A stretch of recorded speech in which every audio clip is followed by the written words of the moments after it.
안녕하세요. 가족 이야기입니다. 5년 동안 하반신이 마비된 며느리를 지극정성으로 돌본 시아버지. 모두가 그의 헌신을 칭송했고 며느리 또한 자신을 복받은 사람이라 여기며 하루하루를 감사함으로 버텼습니다. 하지만 어느 날 잊은 물건을 가지러 집에 잠시 들렀다가 반쯤 열린 방문 틈으로 들려온 충격적인 대화. 그 한마디가 그녀의 모든 믿음을 산산조각 냈습니다. 이 평온해 보이는 가정 뒤에 숨겨진 잔인한 진실은 무엇이었을까요? 지금부터 그 놀라운 이야기를 시작합니다. 제 이름은 서연, 올해 32살입니다. 만약 누군가 제 인생에서 가장 잔인한 것이 무엇이냐고 묻는다면 저는 꼼짝도 할 수 없는 이 몸이 아니라 매일 아침 눈을 뜨고 변해가는 사람의 마음을 봐야 하는 것이라고 말할 겁니다. 저는 원래 쾌활하고 발랄하며 삶을 사랑하는 유치원 교사였습니다. 남편 민준 씨와 결혼하던 날 저는 제가 세상에서 가장 행복한 여자라고 믿었습니다. 남편은 온화하고 차분했으며 늘 나지막한 목소리로 서연이가 있어서 내 인생이 비로소 평안해졌어라고 말해주곤 했죠. 시아버님, 김성철 아버님은 과묵하고 엄해 보이셨지만 자식들을 아끼는 마음이 엿보이는 분이셨습니다. 시어머님은 일찍 돌아가셨죠. 제가 민준 씨 집에 들어오던 날 주변 사람들은 모두 제가 복받았다며 좋은 남편의 점잖은 시댁을 만났다고 칭찬했습니다. 저 또한 그 운명을 믿었습니다. 그 해에 끔찍한 교통사고가 있기 전까지는요. 예고 없이 찾아온 운명이기에 누구도 탓하지 않았습니다. 수술 후 깨어났을 때 의사 선생님으로부터 2다리가 마비되었다는 말을 들었습니다. 머릿속이 하얘지고 눈물조차 흐르지 않았습니다. 그저 뼛속까지 시린 추위만 느껴졌죠. 민준 씨는 제 침대 옆에서 고개를 숙인 채 흐느끼며 말했습니다. 걱정 마, 서연아. 내가 평생 책임질게. 병원 사람들 모두가 감동했고 저는 그의 손을 잡고 떨리는 믿음을 붙잡았습니다. 하지만 인생이란 참 낯설고 사람의 마음은 그보다 더 낯설더군요. 저는 집으로 돌아왔습니다. 처음 며칠간 민준 씨는 죽 한 숟갈, 약 한 알까지 세심하게 챙겨주었습니다. 아버님은 묵묵히 제 침대를 창가로 옮겨주시며 그래야 정원이라도 보면서 답답하지 않지라고 말씀하셨습니다. 시간이 흐르면서 민준 씨는 바빠지기 시작했습니다. 점점 더 바빠졌고 나중에는 거의 집에 없었죠. 제가 물으면 그는 회사에서 일이 많아져서 야근해야 해라고 대답했습니다. 저는 어디에도 갈 수 없었고 그저 창밖만 바라보며 매일 밤 대문 밖에서 들려오는 차 소리에 그가 돌아오길 희망했습니다. 민준 씨 대신 저를 돌봐주는 사람은 아버님이 되었습니다. 목욕, 대소변 처리, 식사, 약까지 모두 아버님이 챙겨주셨습니다. 그 모습을 본 사람들은 모두 서연이 복도 많다며 저렇게 며느리를 아껴주는 시아버지가 어디 있냐고 칭찬했죠. 저는 웃었지만 목구멍에 무언가 걸린 듯한 씁쓸한 웃음이었습니다. 한 번은 한밤중에 잠에서 깼는데 마당에서 민준 씨가 누군가와 웃고 떠드는 소리가 들렸습니다. 그리고 그 사이로 들려오는 여자의 웃음소리는 제 가슴에 차갑고 시퍼런 멍을 남겼습니다. 다음 날 아침 제가 묻자 민준 씨는 제 어깨를 감싸며 옅게 웃었습니다. 잘못 들었겠지. 피곤한데 괜한 생각하지 마. 저는 입을 다물었습니다. 따져 물을 자격이 제게는 없었으니까요. 침대에 누워만 있는 제가 남편을 붙잡을 수 있는 방법은 희망과 기대뿐이었습니다. 그리고 그날은 여느 때처럼 평범하게 찾아왔습니다. 민준 씨는 아침 일찍 나갔고 아버님이 죽을 들고 들어오시며 나지막이 말씀하셨죠. 우선 이거라도 먹고 있거라. 이따 아비가 다른 거 해줄게. 저는 고개를 끄덕였습니다. 저는 절대 말을 많이 하지 않았습니다. 폐가 될까봐, 짐이 될까봐 두려웠기 때문이죠. 아버님이 설거지를 마치신 후 저는 TV를 보며 누워 있었습니다. 점심때쯤 침대 옆 협탁을 더듬다가 깜짝 놀랐습니다. 휴대폰이 없었습니다. 어제 외투 주머니에 넣어둔 걸 깜빡했는데 민준 씨가 그 옷을 세탁기에 넣어버린 것이었죠. 처음엔 그냥 있으려 했습니다. 어차피 전화 올 사람도 없으니까요. 하지만 다시 생각해보니 그 휴대폰은 저와 세상을 이어주는 유일한 끈이었습니다. 그게 없으면 저는 이 세상에서 완전히 사라져버리는 기분이었죠. 저는 아버님을 불렀습니다. 아버님, 아버님, 저 잠깐 대문 밖에 나가서 택시 좀 타고 예전 학교에 서류 좀 떼러 다녀와도 될까요? 아버님은 놀라셨습니다. 어딜 가려고 그냥 누워서 쉬는 게 좋겠다. 저는 웃으며 말했습니다. 깜빡한 게 있어서요. 금방 다녀올게요. 아버님은 잠시 생각하시더니 천천히 고개를 끄덕이셨습니다. 그러려무나 조심해서 다녀오너라. 동네 박 사장님께 부탁해서 태워다 달라고 할게. 저는 사실대로 말하지 않았습니다. 서류를 떼러 가는 게 아니었습니다. 저는 제 자신을 그리고 이 집에 모든 비밀을 쥐고 있을 그 휴대폰을 찾으러 가는 길이었습니다. 햇살은 따가웠고 시골길은 흙먼지로 자욱했습니다. 차는 덜컹거렸고 저는 바람을 맞으며 멍하니 생각했습니다. 만약 저 휴대폰이 끔찍한 고통을 품고 있다면 나는 과연 마주할 용기가 있을까? 아니면 제발 침묵해달라고 빌게 될까? 저는 예상보다 일찍 집으로 돌아왔습니다. 대문 앞에 내리자 지저귀는 새소리와 낡은 기와지붕을 스치는 바람 소리가 들렸습니다. 분위기는 아주 평범했습니다. 너무나도 평범했죠. 하지만 차가 멈추고 제 방 창문을 올려다봤을 때 문이 살짝 열려 있고 커튼이 미세하게 흔들리는 것을 보자 심장이 철렁 내려앉았습니다. 저는 소리 없이 집 안으로 들어섰습니다. 집은 숨을 죽인 듯 고요했죠. 제 방문 앞에 다다랐을 때 저는 아버님하고 부르려 했지만 마치 누가 목을 조르는 것처럼 목소리가 나오지 않았습니다. 안에서 아버님의 잠긴 목소리가 들려왔습니다. 걱정 마라. 걔는 아직 그대로 누워있어. 내가 약속대로 잘 돌봐줄 테니 너는 내 앞가림이나 잘해. 오래 지나면 요양원으로 보낼 거니까 다른 여자랑 결혼하려거든 하고 그 애를 집에 데려와서 걸림돌 만들 생각은 마라. 저는 마치 벼락을 맞은 듯 그 자리에 서서 귀가 먹먹해졌습니다. 전화기 너머로 민준 씨가 대답했습니다. 네, 아버지. 정말 감사해요. 아버지가 올해만 도와주시면 은혜 잊지 않을게요. 아버님은 한숨을 쉬셨습니다. 내가 널 아끼니까 이러는 거다. 쟤는 저렇게 누워서 고생만 더 할 뿐이고 너는 내 미래가 있어야지. 제가 가장 믿었던 두 사람이 저를 낡은 물건처럼 버릴 계획을 짜고 있었습니다. 온몸이 떨렸습니다. 분노 때문이 아니라 잔인한 진실을 깨달았기 때문이었습니다. 그들의 사랑은 진짜 사랑이 아니었습니다. 조건이 붙은 동정심일 뿐이었죠. 저는 거기에 서 있었습니다. 두 다리는 감각이 없었지만 심장은 칼로 도려내는 듯한 고통에 몸부림쳤습니다. 제 인생은 결국 고귀한 희생이라는 포장지에 쌓인 짐덩어리에 불과했습니다. 저는 울음소리가 새어나갈까봐 숨을 삼키며 뒷걸음질 쳤지만 뜨거운 눈물은 뺨을 타고 흘러내렸습니다. 결국 저는 운이 좋지도 복을 받지도 않았습니다. 그저 사람의 마음 때문이 아니라 하나의 약속 때문에 붙들려 있었던 것뿐이었습니다. 어떻게 방문 앞에서 물러났는지 기억나지 않습니다. 다만 두 손이 부들부들 떨려 쓰러지지 않으려고 벽을 붙잡았던 것만 기억납니다. 저처럼 마비된 사람은 걸어나갈 권리도 방금 심장을 꿰뚫은 진실로부터 도망칠 권리도 없었습니다.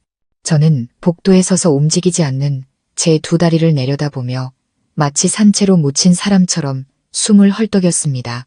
지난 세월 동안 저는 사랑받은 게 아니었습니다. 두 부자 사이의 암묵적인 계약 때문에 붙들려 있었던 것이죠. 5년 동안 저는 적어도 제게는 점잖은 집, 배신하지 않는 기둥이 있다고 믿었습니다. 하지만 모든 것은 금태를 두른 새 장이었습니다. 아름답고 깨끗했지만 결국은 새 장이었죠.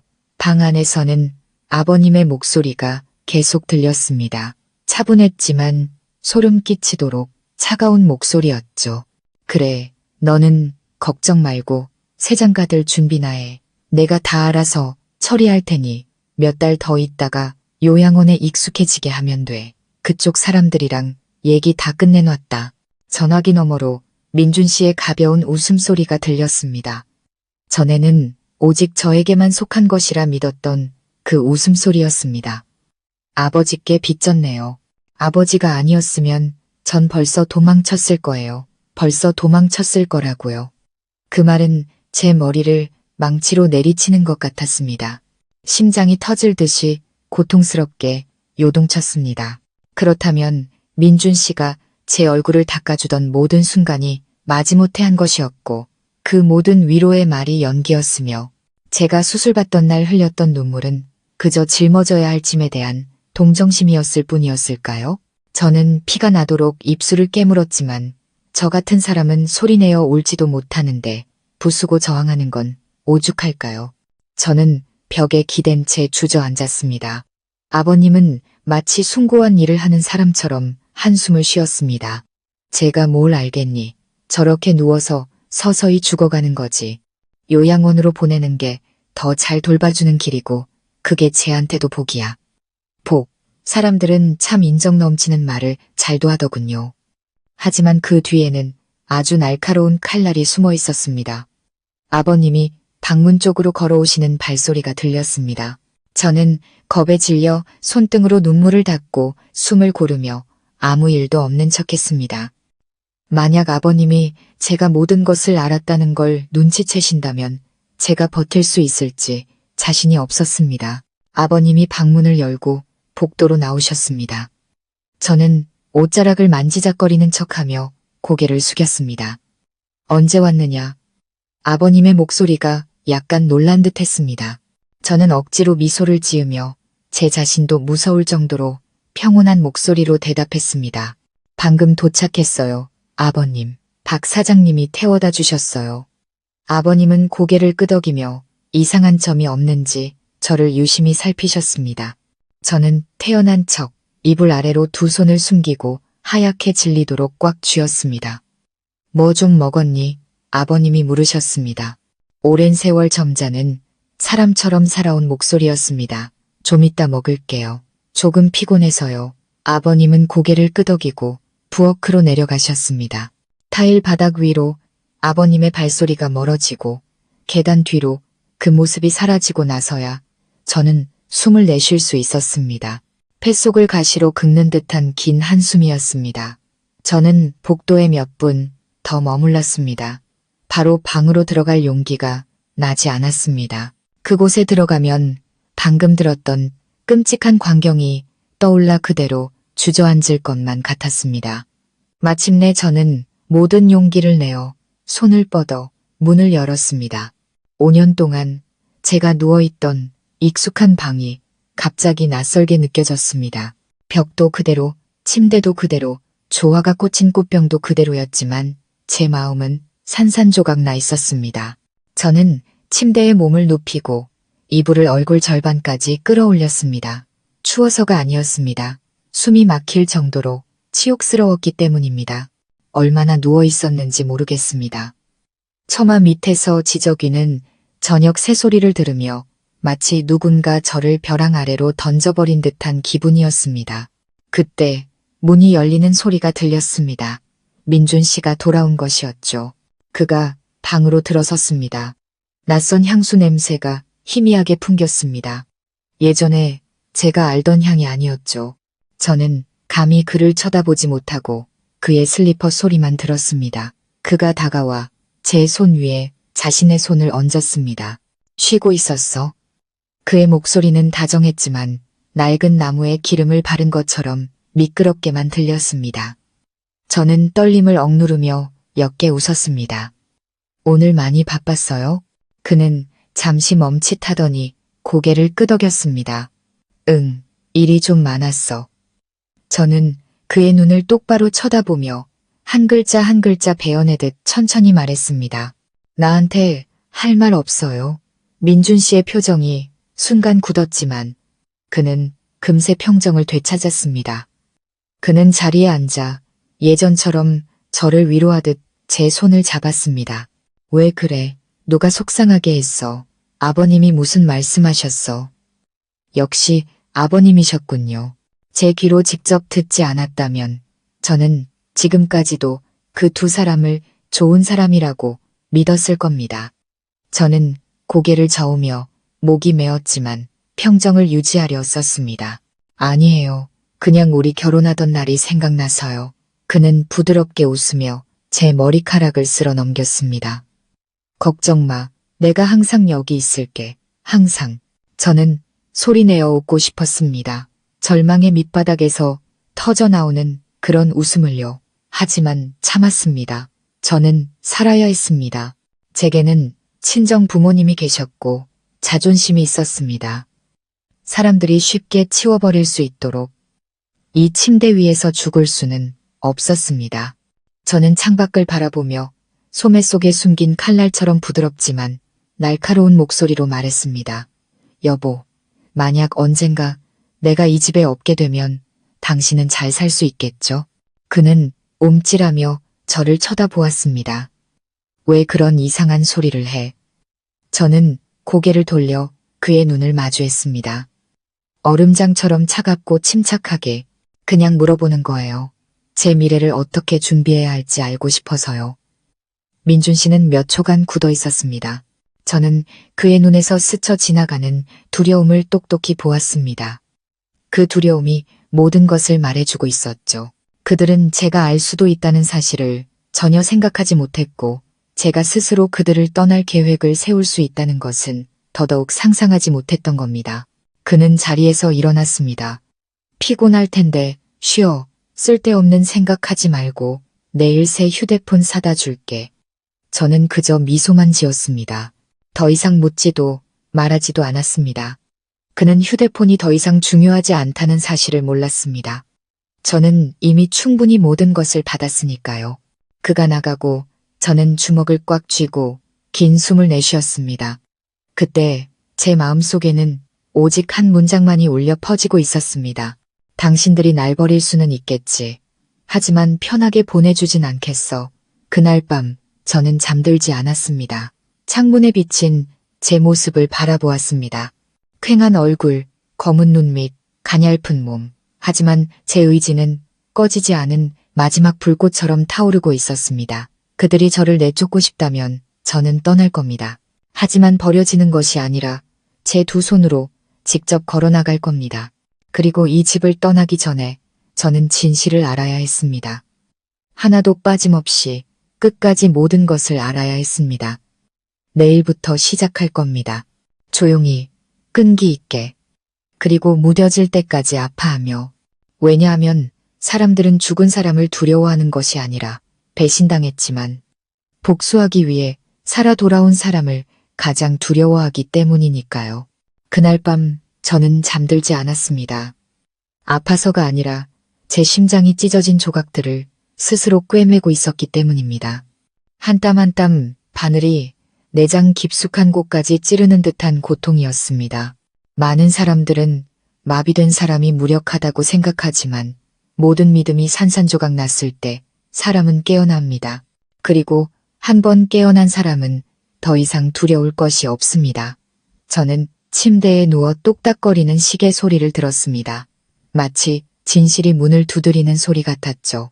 민준 씨는 바깥방에서, 아버님은 아래층에서 잠들어 있었습니다. 온 집안이 침묵에 잠겨 있었지만 어둠 속에서 제 두 눈만은 벼랑 끝에 몰린 짐승처럼 번뜩이고 있었습니다. 이제 발톱을 세우는 법을 배워야 했습니다. 저는 오랫동안 생각했습니다. 만약 감정을 터뜨리면 제가 질 것이고 울부짖으면 더욱 가련해질 뿐이었습니다. 저는 침착해야 했습니다. 그들이 왜 그런 계획을 세웠는지, 왜 저를 아낀다는 명분으로 그들의 잔인함을 감추려 했는지 명확히 이해해야 했습니다. 분노가 더 큰지, 고통이 더 큰지 알 수 없었지만 한 가지는 확실했습니다. 저는 무너져서는 안 된다는 것, 일어서야 했습니다. 다리로 설 수 없다면 의지로라도. 다음 날 아침 아버님은 여느 때처럼 죽을 들고 방으로 올라오셨습니다. 여전히 부드러운 목소리로 뜨거울 때 먹으렴이라고 하셨죠. 저는 수저를 들지 않고 죽 그릇을 바라보았습니다. 아버님, 저 대신 한 숟갈만 맛봐 주시겠어요? 아버님은 잠시 멈칫하셨습니다. 아주 짧은 순간이었지만 저는 보았습니다. 그러고는 아무렇지 않은 척 웃으며 한 숟갈 떠서 입으로 가져가셨습니다. 저는 희생과 자식 사랑이라는 두 단어를 믿었던 제가 얼마나 어리석었는지 깨달았습니다. 진정으로 좋은 사람은 연기할 필요가 없습니다. 꽁꽁이가 있는 자만이 다른 사람의 의심을 두려워할 뿐이죠. 저는 미소를 지으며 죽을 한 숟갈씩 삼켰습니다. 목이 메었지만 삼킬 수 있었습니다. 마음속으로 다짐했습니다. 나를 낡은 물건처럼 버리려거든 버려라. 하지만 나는 고개를 든 채로 떠날 것이다. 민준 씨는 아침 일찍 나갔습니다. 그는 새로운 일 때문에 서류 처리하러 가라는 말을 남겼습니다. 무슨 일인지는 묻지 않았습니다. 물어서 뭐 하겠어요? 그는 이미 다른 삶을 살고 있었는데요. 저는 그의 뒷모습이 문 뒤로 사라지는 것을 보고 아버님께 돌아섰습니다. 아버님, 오늘 마당에 나가서 햇볕 좀 쬐게 해주실 수 있을까요? 하늘을 보고 싶어요. 아버님은 조금 놀라셨습니다. 아마 지난 5년간 제가 너무 순종적이었기 때문이겠죠.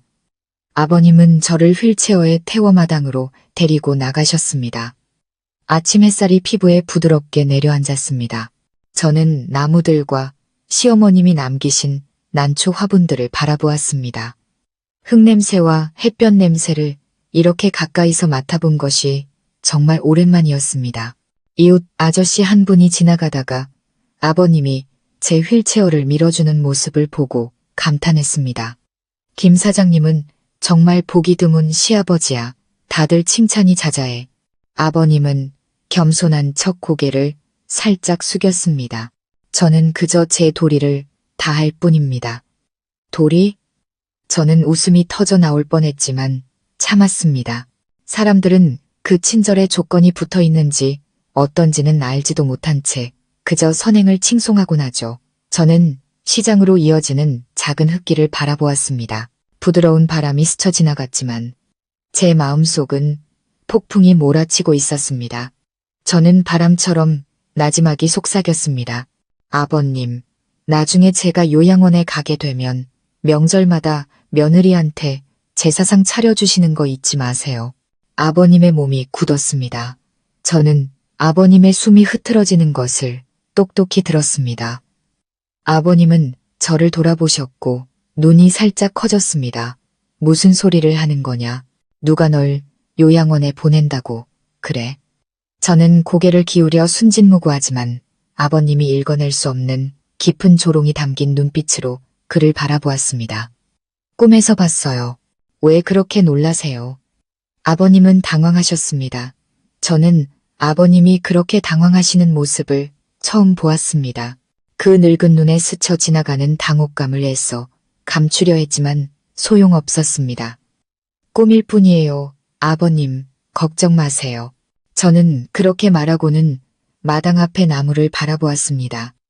아버님의 손이 미세하게 떨렸습니다. 저는 아버님이 침을 삼키는 소리를 들었습니다.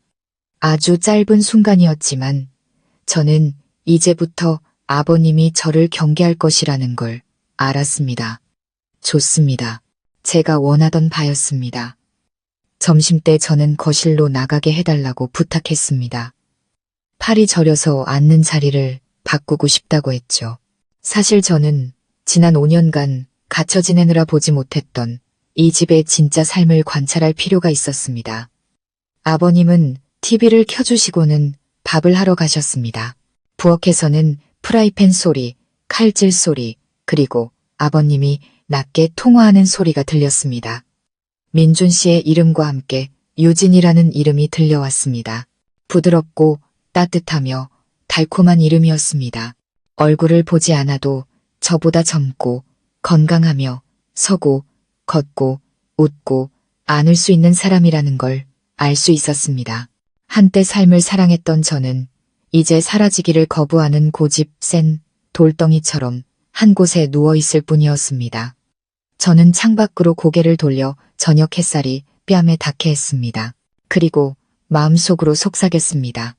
나 자신 외에는 아무도 나를 구할 수 없어. 저녁이 되어 민준 씨가 돌아왔습니다. 이번에는 향수 냄새가 더 짙었고 셔츠는 빳빳했으며 머리는 단정하게 빗어 넘겨져 있었습니다. 피곤한 퇴근길의 모습이 아니라 사랑에 빠진 사람의 모습이었습니다. 그는 거실에 앉아있는 저를 보고 조금 놀라더니 어색하게 웃었습니다. 오늘은 밖에 나와 앉아있네? 시원하지? 저는 그를 오랫동안 눈도 깜빡이지 않고 쳐다보았고 그는 결국 제 시선을 피했습니다. 저는 나지막이 물었습니다. 피곤하지 않아요? 그는 안 피곤해라고 대답했습니다. 필요한 거 있어. 저는 숨을 한번 들이쉬고는 아주 천천히 한마디를 내뱉었습니다. 우리 미래에 대해 무슨 계획이라도 있어요? 그는 그대로 멈춰섰습니다. 저는 그의 입술이 굳어지는 것을 보았습니다. 부엌에 있던 아버님이 수건을 든 채 우리를 쳐다보았습니다. 제가 남편이라 부르는 남자와 아버지라 부르는 남자, 두 사람 모두 마치 제가 비밀을 아는 사람인 양 경계하는 표정이었습니다. 마침내 민준 씨가 다가와 제 어깨에 손을 얹었습니다. 쓸데없는 생각하지 마. 내가 더 잘해줄 방법을 찾고 있어. 더 잘해줄 방법이라. 세상 사람들은 속일 수 있는 아름다운 말이었지만 남편이 이미 손을 놓아버렸다는 걸 아는 아내를 속일 수는 없었습니다. 저는 웃었습니다. 제 자신이 듣기에도 애처로울 만큼 가녀린 미소였습니다. 그럼 저도 제가 생각하는 최선의 방법으로 저를 챙겨야겠네요. 두 사람 다 저를 보고 약간 굳어 있었습니다. 저는 그들이 이해하지 못한다는 것을 알았고 굳이 서둘러 이해시킬 필요도 없었습니다. 저는 더 이상 그들의 처분을 기다리는 나약한 여자가 아니었습니다. 그들이 저를 버리기로 결정한 순간 저는 두 번째로 다시 태어났으니까요. 그날 밤 저는 몰래 이웃인 영희 아주머니에게 들러달라고 부탁했습니다. 아주머니는 제가 아직 걸을 수 있었을 때 저를 아껴주시던 분이었습니다. 제 이야기를 다 들은 아주머니는 눈시울을 붉히며 제 손을 꼭 잡았습니다. 세상에, 서연아, 무서워하지 마. 아줌마가 도울 일 있으면 뭐든지 말해. 저는 고개를 끄덕이며 아주머니의 손을 다시 잡았습니다. 비밀 지켜주세요. 저는 서류도 다시 만들어야 하고 계좌도 확인해야 하고 친정 부모님께도 연락해야 해요. 영희 아주머니는 제 손을 더 꽉 쥐었습니다. 아줌마가 다 알아봐 줄게. 넌 강해져야 해. 알았지? 저는 미소 지었습니다. 더 이상 눈물이 없는 미소였습니다. 아주머니, 저 이제 약하지 않아요. 그날 밤 문틈으로 새어 들어오는 노란 불빛 아래 저는 떨리는 손으로 작은 수첩에 글씨를 써내려갔습니다. 그들은 내가 운명에 순응하며 누워만 있을 거라고 생각하겠지. 하지만 더 이상 잃을 것이 없는 사람이 무엇을 할 수 있는지 똑똑히 보게 될 거야. 저는 마비된 사람이 무력하다고 생각했습니다. 하지만 그날 밤 저는 깨달았습니다. 고통이 충분히 크면 사람은 머릿속에서 스스로 날개를 만들어낸다는 것을요. 저는 뛸 수도 저항할 수도 없었지만 제게는 얼음장처럼 차갑고 냉철한 두뇌와 심장 그리고 이성이 남아 있었습니다. 아침 일찍 민준 씨가 출근했습니다. 가기 전에 그는 제 침대 머리맡에 들렀습니다. 오늘 하루 종일 회의야. 푹 쉬고 있어. 저는 그를 바라보며 자장가처럼 부드러운 목소리로 말했습니다. 당신도 몸 챙겨요. 새로운 일 때문에 많이 힘들죠? 그는 순간 움찔했지만 금세 표정을 감추었습니다. 저는 웃었습니다. 거짓말을 하는 사람은 툭 건드리기만 해도 얼굴색이 변하는 법이죠. 아버님은 문 밖에서 듣고 계셨습니다. 저는 알 수 있었습니다. 문틈으로 비친 아버님의 구두 끝이 미동도 하지 않았기 때문입니다. 이제 이 집에서 제 숨소리 하나하나가 그들을 경계하게 만들고 있었습니다. 좋습니다. 경계할수록 제가 올바른 길을 가고 있다는 증거니까요. 민준 씨가 집을 떠나고 차 시동 소리가 점점 작아지다 완전히 사라졌습니다. 아버님이 들어오셔서 자연스러운 척 말씀하셨습니다. 오늘 네가 먹을 국 끓여주마. 생선으로 할까? 다진 고기로 할까? 저는 창밖으로 고개를 돌린 채 얼음장처럼 차가운 목소리로 말했습니다. 아무거나 괜찮아요. 제가 아직 이 집 식구라는 느낌만 들게 해주신다면요. 아버님은 멈칫하셨습니다. 저는 아버님의 손이 의자 팔걸이를 꽉 쥐는 것을 보았습니다. 관자놀이의 혈관이 툭 튀어나왔지만 아버님은 여전히 웃었습니다. 쓸데없는 소리. 내가 널 딸처럼 아끼는데. 저는 고개를 돌려 아버님의 눈을 똑바로 쳐다보았습니다. 제가 내뱉는 한 글자 한 글자에 불씨가 타오르고 있었습니다. 딸처럼 아껴주시는 건가요? 아니면 약속 때문에 생긴 책임감인가요? 아버님의 얼굴이 굳어지고 시선을 피했습니다. 저는 더 이상 순하지 않은 미소를 입가에 띄웠습니다. 아버님이 부엌으로 내려가셨을 때 저는 베개 밑에 숨겨둔 작은 수첩을 꺼냈습니다. 첫 장에는 민준 씨와 아버님의 이름이 적혀 있었고 그 밑에는 붉은 줄로 한 문장이 그어져 있었습니다. 나 자신 외에는 아무도 믿지 말 것. 저는 펜을 잡았습니다. 손은 뻣뻣했고 글씨는 떨렸지만 또렷했습니다. 1단계 변호사 연락, 2단계 개인 서류 재발급, 3단계 친정 부모님께 전화, 4단계 증거 녹음, 5단계 떠날 준비. 저는 더 이상 누구도 붙잡으려 하지 않았습니다. 저는 저만의 방식으로 일어서서 걸어 나갈 방법을 찾고 있었습니다. 점심때쯤 저는 아버님께 마당으로 밀어달라고 부탁했습니다. 하지만 이번에는 대문 밖길을 보고 싶다고 요구했습니다. 아버님은 조금 놀랐지만 제 말대로 해주셨습니다. 아버님은 제가 그저 기분 전환을 하고 싶다고 생각하셨겠죠. 아버님, 찬장에 넣어두신 예전 휴대폰 좀 갖다 주시겠어요? 뉴스를 좀 듣고 싶어서요. 아버님은 잠시 멈칫했습니다. 아주 짧은 순간이었지만 저는 그 찰나를 놓치지 않았습니다. 아버님은 제가 휴대폰을 갖는 것을 원치 않으셨습니다. 저는 순진한 척 고개를 숙였습니다. 싫으시면 괜찮아요. 아버님은 서둘러 웃었습니다. 아니다. 갖다 주마. 몇 분 후 아버님은 낡은 흑백 휴대폰을 들고 돌아오셨습니다. 아버님은 제가 인터넷으로 누군가와 연락할까봐 걱정하셨겠지만 절망에 빠진 사람은 어둠 속에서 살아남는 법을 아는 법입니다. 저는 영희 아주머니의 번호를 눌렀습니다. 아주머니의 목소리가 떨렸습니다. 서연아, 필요한 거 있으면 말해. 무서워하지 말고. 아주머니, 제 출생증명서, 사본이랑 변호사 연락 좀 부탁드려요. 그리고 치료랑 재산 관련 위임장도 만들고 싶어요. 아주머니는 숨을 삼켰습니다. 정말 이 집을 떠날 거니 저는 대문 앞에 야자수를 바라보았습니다. 바람에 흔들리는 잎사귀 소리가 제 마음소리 같았습니다. 떠나지만 버려졌다는 소리는 듣지 않을 거예요. 제 명예를 지키면서 떠날 거예요. 아주머니는 한숨을 쉬셨지만 그 한숨에는 존중이 담겨 있었습니다. 알겠다. 아줌마가 뒤에서 버텨줄게. 저는 전화를 끊었습니다.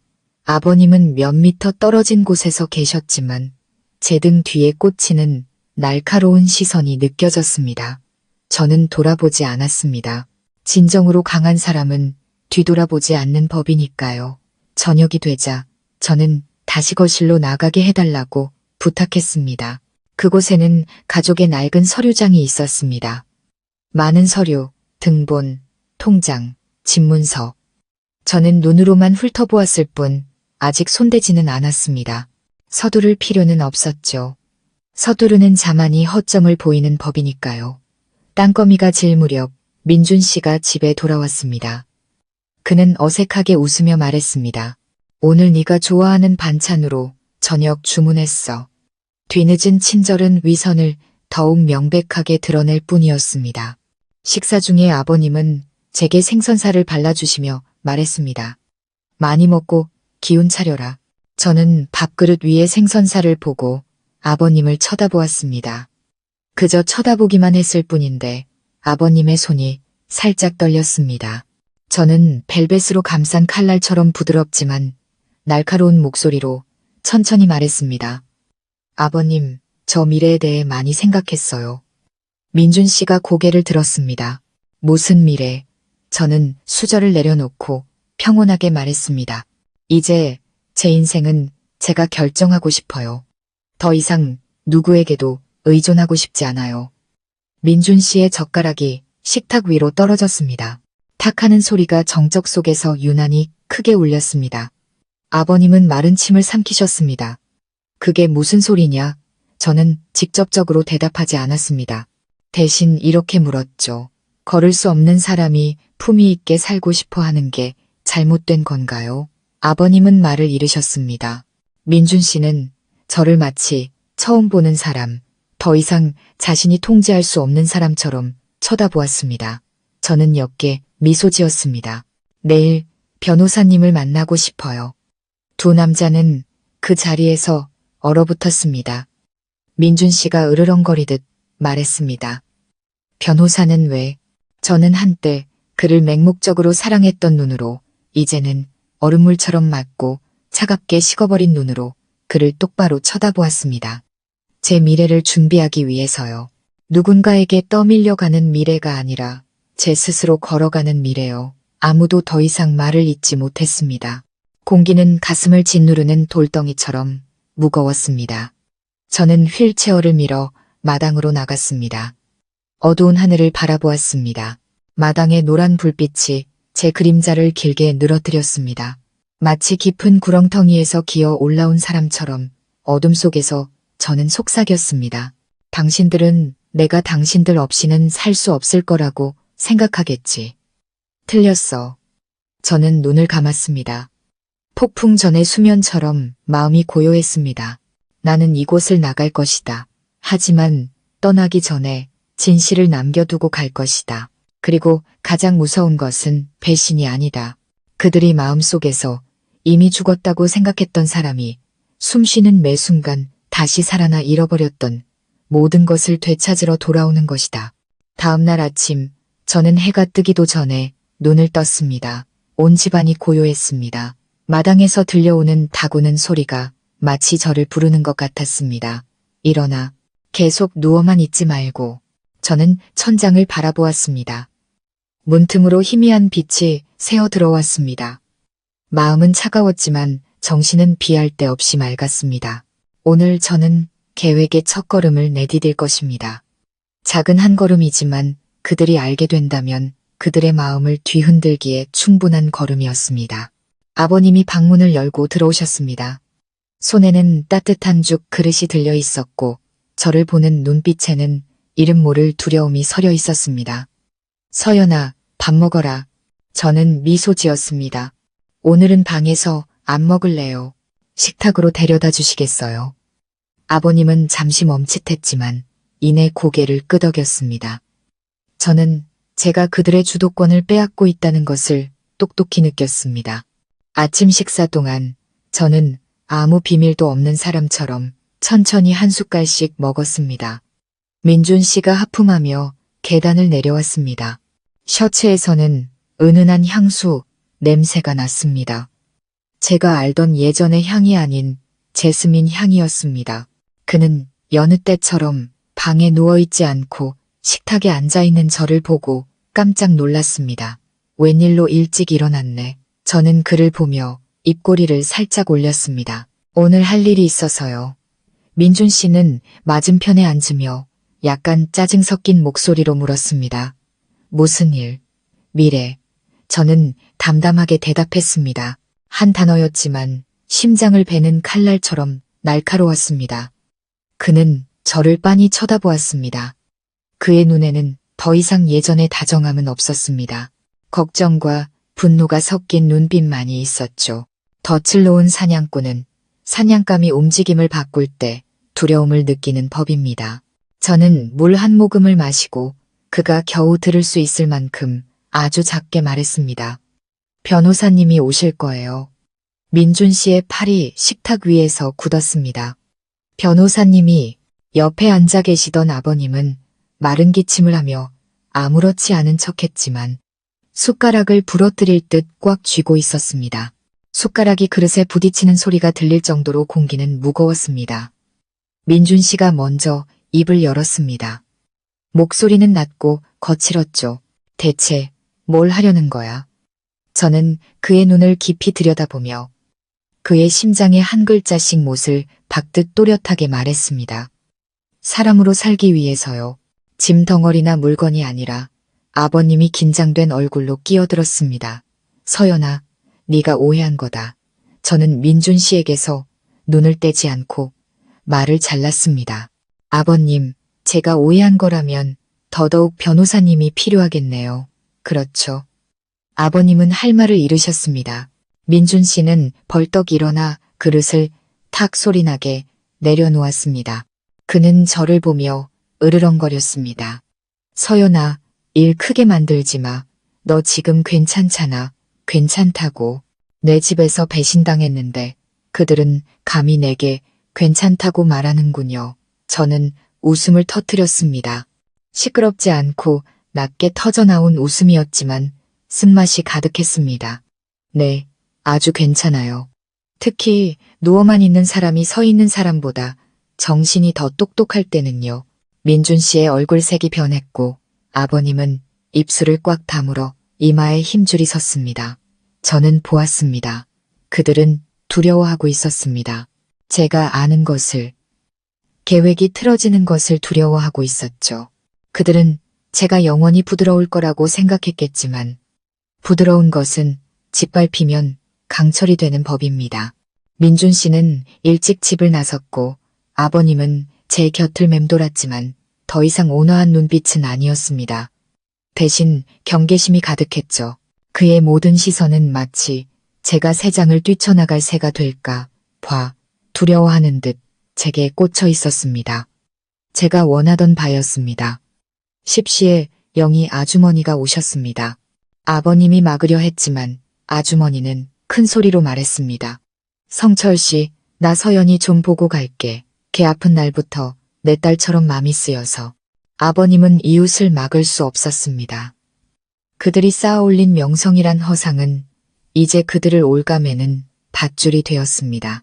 아주머니는 제 옆에 앉아 작은 서류 봉투를 건넸습니다. 서류 여기 있어.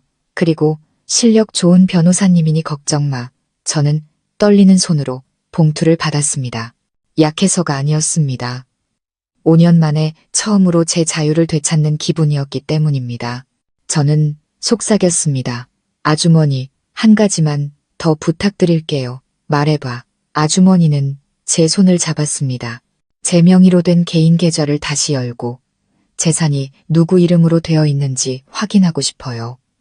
아주머니의 눈시울이 붉어졌습니다. 세상에, 서연아, 대체 무슨 취급을 받은 거니? 저는 고개를 저었습니다. 눈물은 흘렀지만 목소리는 바위처럼 단단했습니다. 그들이 어떻게 대했는지는 중요하지 않아요. 중요한 건 제가 일어설 거라는 거죠. 아주머니는 힘차게 고개를 끄덕였습니다. 아줌마가 끝까지 함께할게. 오후에 저는 5년 동안 한 번도 해보지 않았던 일을 시작했습니다. 다리를 다시 움직이는 연습이었습니다. 제가 다시 걸을 수 있다고 믿어서가 아니었습니다. 제게 아직 노력할 권리가 남아있다는 것을 스스로에게 증명하고 싶었기 때문입니다. 저는 두 팔로 제 다리를 조금씩 1cm씩 들어 올렸습니다.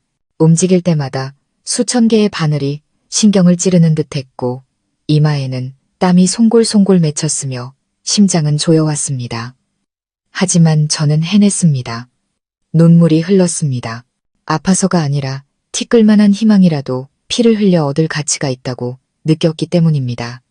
아버님이 들어오셨을 때 저는 서둘러 다리를 내렸습니다.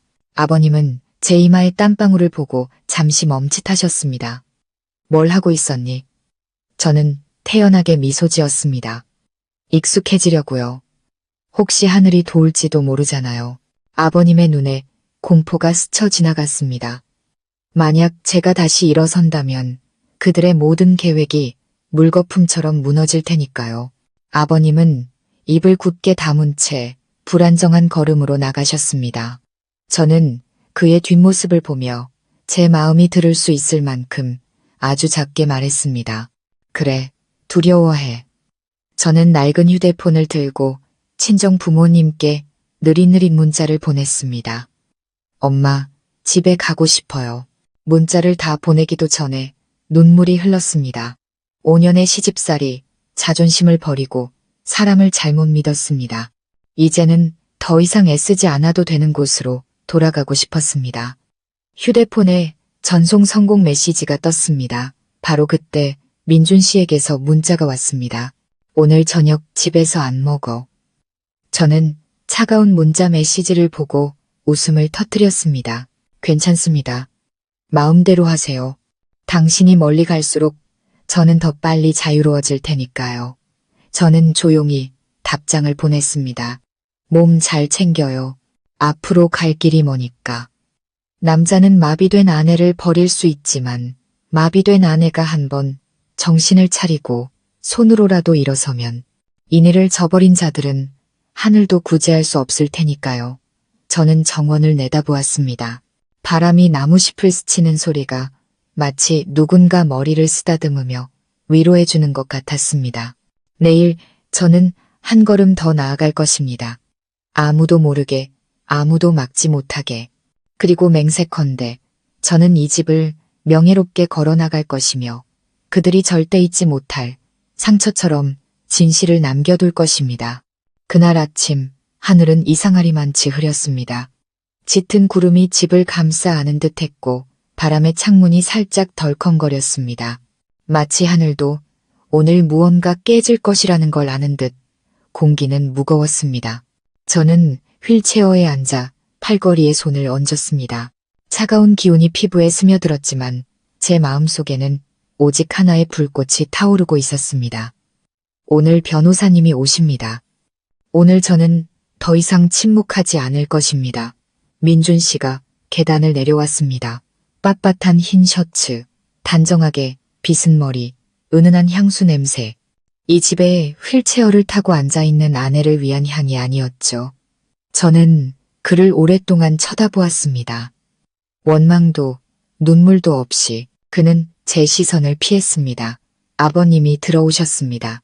손에는 신문 뭉치를 들고 계셨지만 저는 그 신문 밑에 주민등록등본이 끼워져 있는 것을 보았습니다. 무엇을 하려는 걸까요?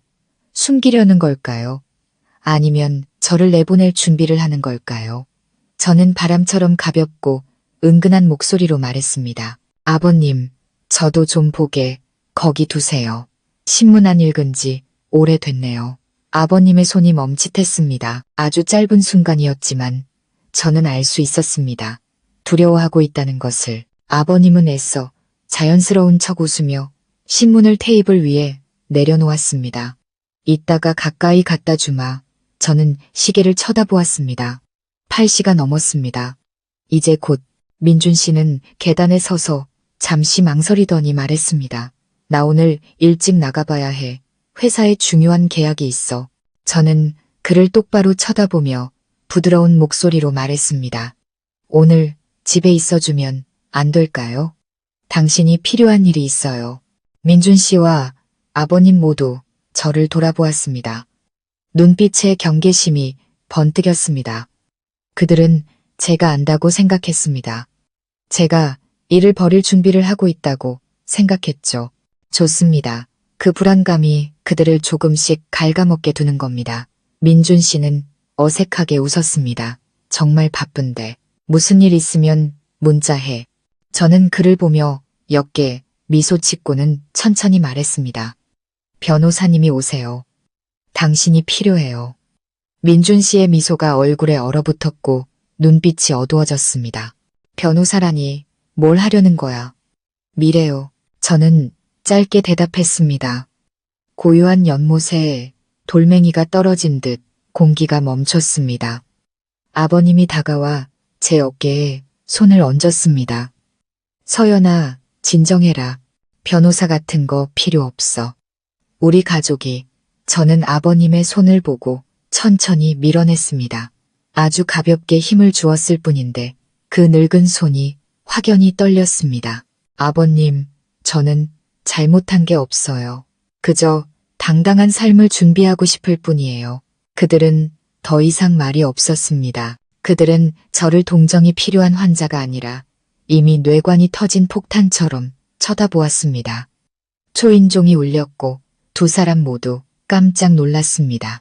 저는 속으로 미소 지었습니다. 영희 아주머니가 중년의 남자 한 명과 함께 들어왔습니다. 남자는 풍채가 당당하고 눈빛이 날카로웠습니다. 이분이 박 변호사님이셔. 서연이 좀 도와달라고 부탁드렸어. 변호사님은 고개를 숙여 인사했습니다. 민준 씨는 마른 침을 삼켰고 아버님은 애써 태연한 척했습니다. 박 변호사님은 저를 보며 차분한 목소리로 말했습니다. 서연 씨께서 위임장 작성, 재산관계, 확인, 그리고 의료 절차 준비를 원하신다고 들었습니다. 제가 도와드리겠습니다. 저는 가볍게 고개를 끄덕였습니다. 민준 씨가 나섰습니다. 제가 이 사람 남편입니다. 모든 일은 제가 처리하죠. 변호사님은 그를 보며 담담하게 물었습니다. 그럼 혼인관계 증명서와 공동재산 서류를 좀 보여주시겠습니까? 민준 씨는 몸이 굳었고 관자놀이의 땀이 송골송골 맺혔습니다. 저는 그를 돌아보며 말했습니다. 보여줄 수 있어요? 안 그러면 저랑 변호사님이 처음부터 다시 닫대야 하는데요. 제 목소리는 바람처럼 가벼웠지만 잘 벼린 칼날처럼 날카로웠습니다. 아버님이 끼어들었습니다. 복잡하게 할 것 없다. 이 집에 서류 다 있어. 변호사님은 아버님을 보며 아주 차갑게 물었습니다. 그럼 보여주시죠. 저는 아버님의 손등에 핏줄이 서는 것을 보았습니다. 평생을 감추고 통제하는데 익숙했던 분이었습니다. 이제 반신불수인 며느리가 감히 자기 인생의 운전대를 잡으려 하고 있었죠. 아버님은 이를 가는 듯한 미소를 지었습니다. 내가 올라가서 가져오마. 아버님이 방으로 올라가셨을 때 저는 민준 씨를 돌아보며 말했습니다. 긴장할 필요 없어요. 당신 것 아무것도 뺏을 생각 없으니까. 민준 씨가 내뱉듯 말했습니다. 그럼 뭘 원하는데? 저는 그의 눈을 깊이 들여다보았습니다.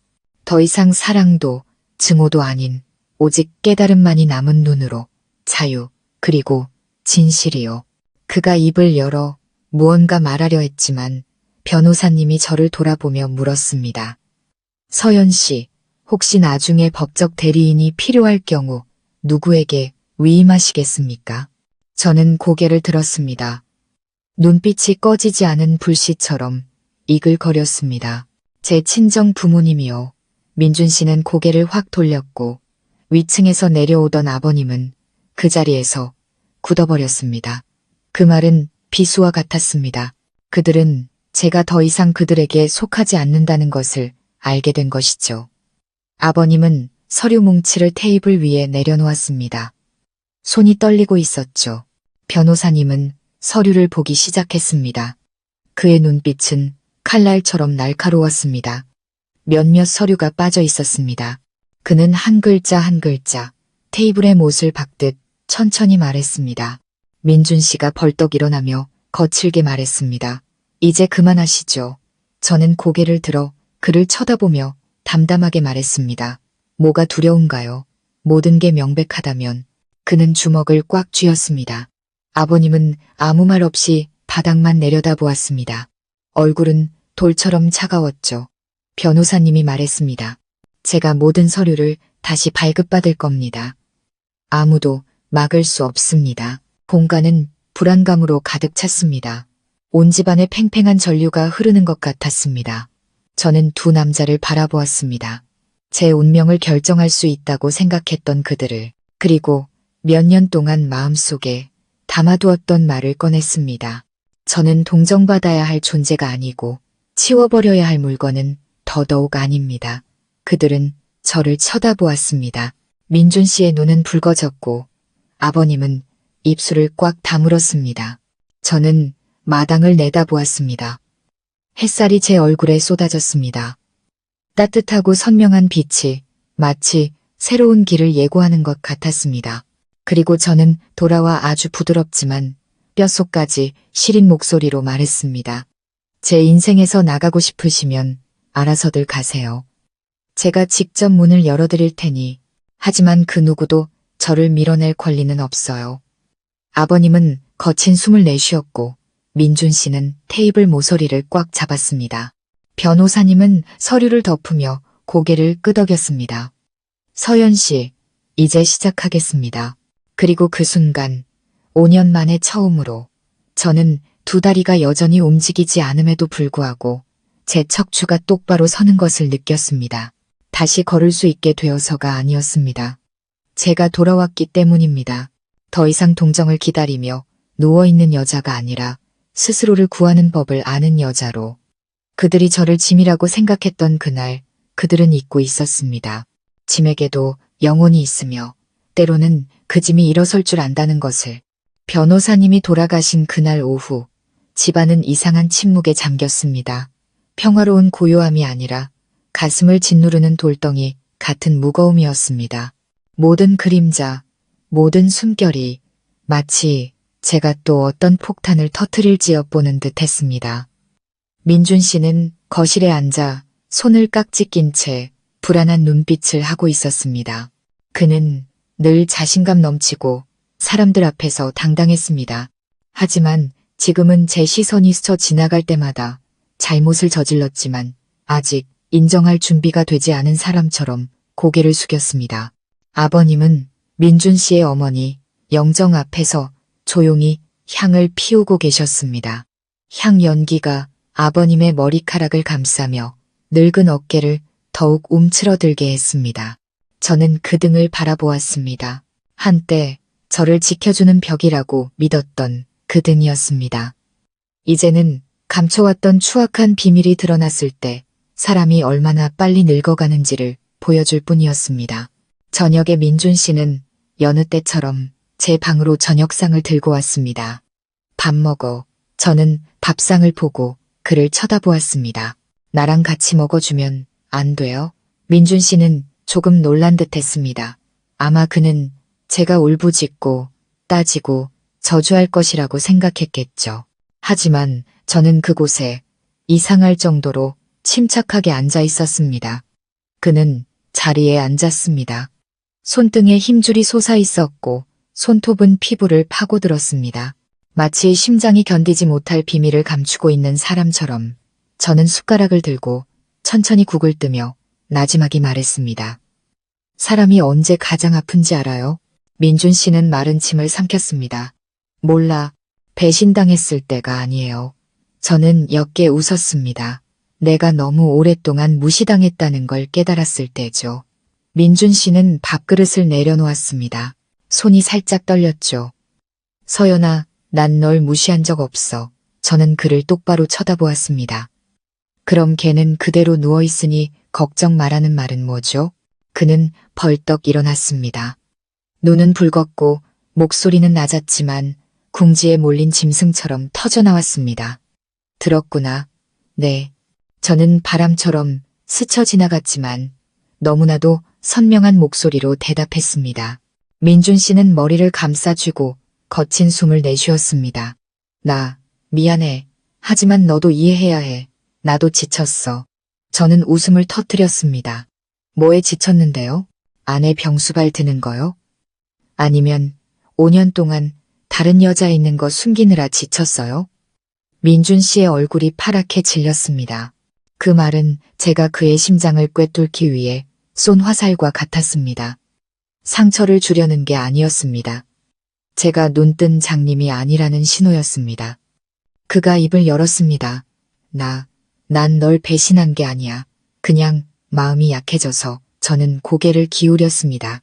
그럼 전화기 너머로 들려오던 여자 웃음소리도 마음이 약해져서 그랬던 거고요. 민준 씨는 할 말을 잃었습니다. 저는 무서울 정도로 부드러운 목소리로 말을 이었습니다. 가장 아픈 게 뭔지 알아요? 당신에게 다른 사람이 있다는 사실이 아니에요. 내게 솔직하게 한마디 말해줄 용기조차 없었다는 거죠. 민준 씨는 저를 보았습니다. 눈빛이 혼란스러웠습니다. 저는 그가 무너지는 것을 똑똑히 보았습니다. 후회 때문이 아니라 자신의 진짜 모습이 드러나는 것에 대한 두려움 때문이었습니다. 늦은 밤, 그는 방을 나갔습니다. 저는 가만히 누워 그가 아래층으로 내려가는 발소리를 들었습니다. 그리고 문이 열리고 차 시동이 걸리는 소리가 울려 퍼졌습니다. 누구를 만나러 가는 걸까요? 물을 필요도 없었습니다. 저는 알고 있었으니까요. 저는 눈을 감았습니다. 울지 않았습니다. 눈물은 희망이 있는 사람을 위한 것이니까요. 제게는 더 이상 그에 대한 희망이 없었습니다. 아버님이 조용히 제 방으로 들어오셨습니다. 손에는 우유 한 잔이 들려 있었죠. 아버님은 탁자에 잔을 내려놓으며 잠긴 목소리로 말했습니다. 이거 마시고 자거라. 저는 우유잔을 보고 아버님을 쳐다보았습니다. 제가 잠들 수 있을 거라고 생각하세요? 아버님은 한숨을 쉬셨습니다. 내가 잘못한 거 안다. 하지만 진심으로 널 위해서였다. 저는 그 늙은 눈을 바라보았습니다. 한때 따뜻했던 눈빛이 이제는 저녁 그림자처럼 잿빛이 되어 있었습니다. 누구를 위한 거였는지는 아버님 스스로가 아시겠죠. 아버님은 입술을 깨물었습니다. 목소리가 낮게 깔렸습니다. 그때 내가 널 붙잡지 않았다면 민준이는 벌써 떠났을 거다. 사회에 버려지는 것보다는 이 집에 있는 게 나았어. 저는 차갑고 얇은 웃음을 터뜨렸습니다. 아버님, 사람을 가장 잔인하게 만드는 건 밀어 떨어뜨릴 때가 아니라 언젠가 점잖게 버릴 날을 기다리며 붙잡아 둘 때예요. 아버님의 눈이 빠르게 깜빡였습니다. 저는 거친 말을 하지 않았지만 제 모든 말은 위선적인 도덕의 껍질을 한 겹씩 벗겨내는 칼날이었습니다. 저는 부드럽게 물었습니다. 저에게도 친정 부모님이 계시고 저도 심장이 있다는 생각은 한 번이라도 해보셨어요? 아버님은 대답하지 않았습니다. 저는 벼락처럼 짧지만 강렬한 한마디를 덧붙였습니다. 민준 씨가 유진 씨랑 결혼하게 하려고 저를 요양원에 보내려 하셨던 거죠? 아버님의 얼굴이 창백해지고 손이 떨렸습니다. 컵 안의 우유가 살짝 흔들렸죠. 서연아, 그런 말 마라. 아버님이 속삭였습니다. 저는 눈도 깜빡이지 않고 똑바로 쳐다보았습니다. 전 다 알고 있어요. 아버님은 마치 한숨의 10년은 더 늙어버린 사람처럼 의자에 털썩 주저앉았습니다. 그리고 우셨습니다. 주름진 얼굴 위로 눈물이 흘러내렸습니다. 저는 그 울음소리를 들었지만 마음이 약해지지 않았습니다. 그저 텅 빈 기분이었습니다. 아버님이 흐느꼈습니다. 나는 네가 아무것도 모르는 줄 알았다. 네가 운명을 받아들인 줄 알았어. 저는 노란 불빛이 아버님 얼굴에 눈물 자국에 반사되는 것을 보았습니다. 잘못 생각하셨어요. 저는 그저 일어설 방법을 찾고 있었을 뿐이에요. 아버님은 떨리는 목소리로 말했습니다. 서연아, 용서해다오. 하지만 가지 마라. 네가 여기 있으면 내가 계속 돌봐줄게. 내가 잘못했다. 저는 아주 옅게 웃었습니다. 아니요, 아버님은 잘못하지 않으셨어요. 그저 아들을 지키기로 선택하셨을 뿐이죠. 아버지시니까 이해해요. 아버님은 저를 멍하니 쳐다보았습니다. 저는 한 글자씩 느리지만 날카롭게 덧붙였습니다. 하지만 저도 사람이에요. 제가 살 곳을 선택할 권리가 있어요. 아버님은 고개를 숙였습니다. 모든 것을 잃을까 두려워하는 사람처럼 작은 목소리로 물었습니다. 정말 갈 거냐? 저는 고개를 끄덕였습니다. 그럼 민준이는 알고 있니? 아버님의 목소리가 떨렸습니다. 네, 제가 대답했습니다. 그리고 이제부터 그들은 제가 이곳에 남아있는 매 순간을 소중히 여기게 될 거라고 믿어요. 저를 영원히 누워만 있을 거라고 생각했던 두 남자. 이제 그들은 제가 떠날 수 있다는 것을 알게 되었습니다. 그리고 사람은 잃을까 두려워져야 비로소 자신이 얼마나 무심했는지 깨닫는 법입니다. 늦은 밤, 저는 영희 아주머니에게 문자를 보냈습니다. 내일 그 번호로 다시 전화 좀 걸어주세요. 아주머니가 물었습니다. 무슨 번호? 저는 대답했습니다. 밤에 민준 씨에게 자주 전화하던 여자 번호요. 저는 아주머니의 반응을 기다리지 않았습니다. 전화를 끊고 휴대폰을 가슴 위에 올려놓은 채 어두운 천장을 바라보았습니다. 내일 저는 제3자의 얼굴을 알게 될 것입니다. 질투 때문이 아닙니다. 제 인생의 가장 고통스러운 부분을 짓밟고 미소 지었던 사람이 누구인지 명확히 이해하기 위해서입니다. 저는 눈을 감고 제 자신에게 속삭였습니다. 서연아, 너는 가장 낮은 곳을 지나왔어. 이제 올라갈 길만 남았어. 더 이상 떨지 말고, 믿지 말고, 너 자신보다 다른 사람을 더 사랑하지 마. 밖은 고요했고 나무십 스치는 소리만 들렸습니다. 하지만 저는 제 마음속에서 울리는 소리를 똑똑히 들을 수 있었습니다. 그들이 내가 죽었다고 생각한 날, 나는 다시 살기 시작했다. 그날 아침 하늘에서는 가벼운 비가 내렸습니다. 세차지는 않았지만 울음을 터뜨리고 싶지만 억지로 삼키는 사람처럼 공기를 무겁게 만들기에 충분했습니다. 차가운 바람이 문틈으로 스며들어 피부에 닿자 몸이 떨렸습니다. 추워서가 아니었습니다. 오늘 모든 것이 비달에 드러날 것이라는 걸 알았기 때문입니다. 저는 휠체어에 앉아 창밖을 바라보았습니다. 유리창 위로 흘러내리는 빗방울이 마치 억눌린 심장의 박동 같았습니다. 영희 아주머니에게서 문자가 왔습니다. 서연아, 전화했어. 유진 씨가 오늘 점심때쯤 들른대. 저는 휠체어 바퀴를 꽉 잡았습니다. 유진, 그 부드러운 이름이 마침내 얼굴을 갖게 될 것입니다. 질투하거나 머리채를 잡거나 얼굴을 핥히고 싶지 않았습니다. 저는 더 이상 남자를 두고 다툴 만큼 순진한 소녀가 아니었습니다. 저는 그저 제 인생의 가장 어두운 부분에 발을 들여놓고도 태연히 서 있었던 사람의 얼굴이 보고 싶었을 뿐입니다. 민준 씨가 피곤한 얼굴로 계단을 내려왔습니다. 눈밑은 거무죽죽했고 머리는 헝클어져 있었습니다. 아마 밤새 잠을 설친 모양이었습니다.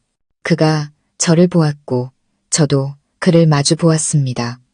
원망도 미움도 없이 그저 너무 많은 것을 알아버린 사람의 시선으로 아침 먹었어?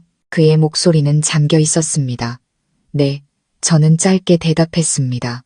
그는 제 앞에 서서 무언가 말하려다 그만두었습니다. 아버님이 부엌에서 나오셨습니다. 조용한 눈빛으로 우리를 바라보셨죠. 깊어진 주름 속에 피로가 역력했습니다. 아마 며칠 사이에 몇 살은 더 늙으신 듯했습니다. 저는 조용히 말했습니다.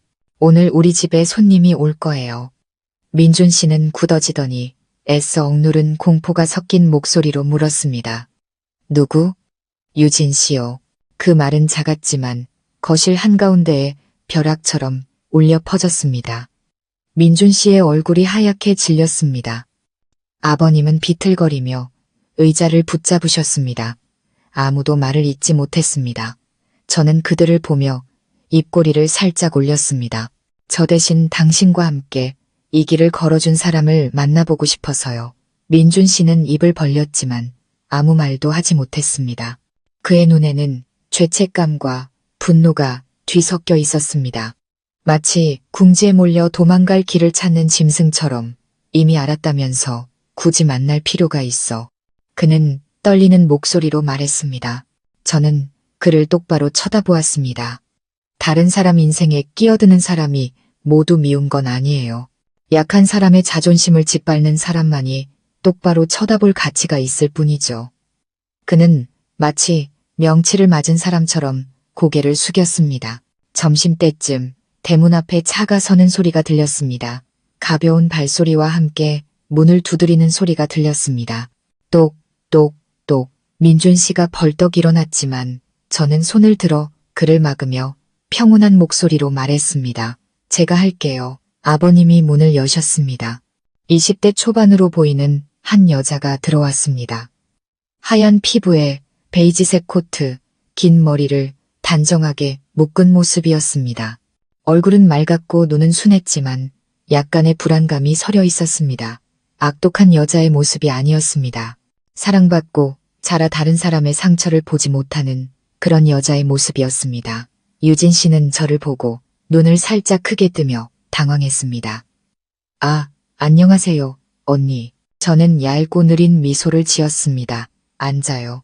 유진 씨는 의자 끝에 걸터 앉았습니다. 민준 씨는 그녀 뒤에 서서 손을 깍지 낀 채 잿빛 얼굴을 하고 있었습니다. 아버님은 한쪽 구석에 서서 손바닥을 살짝 떨고 계셨죠.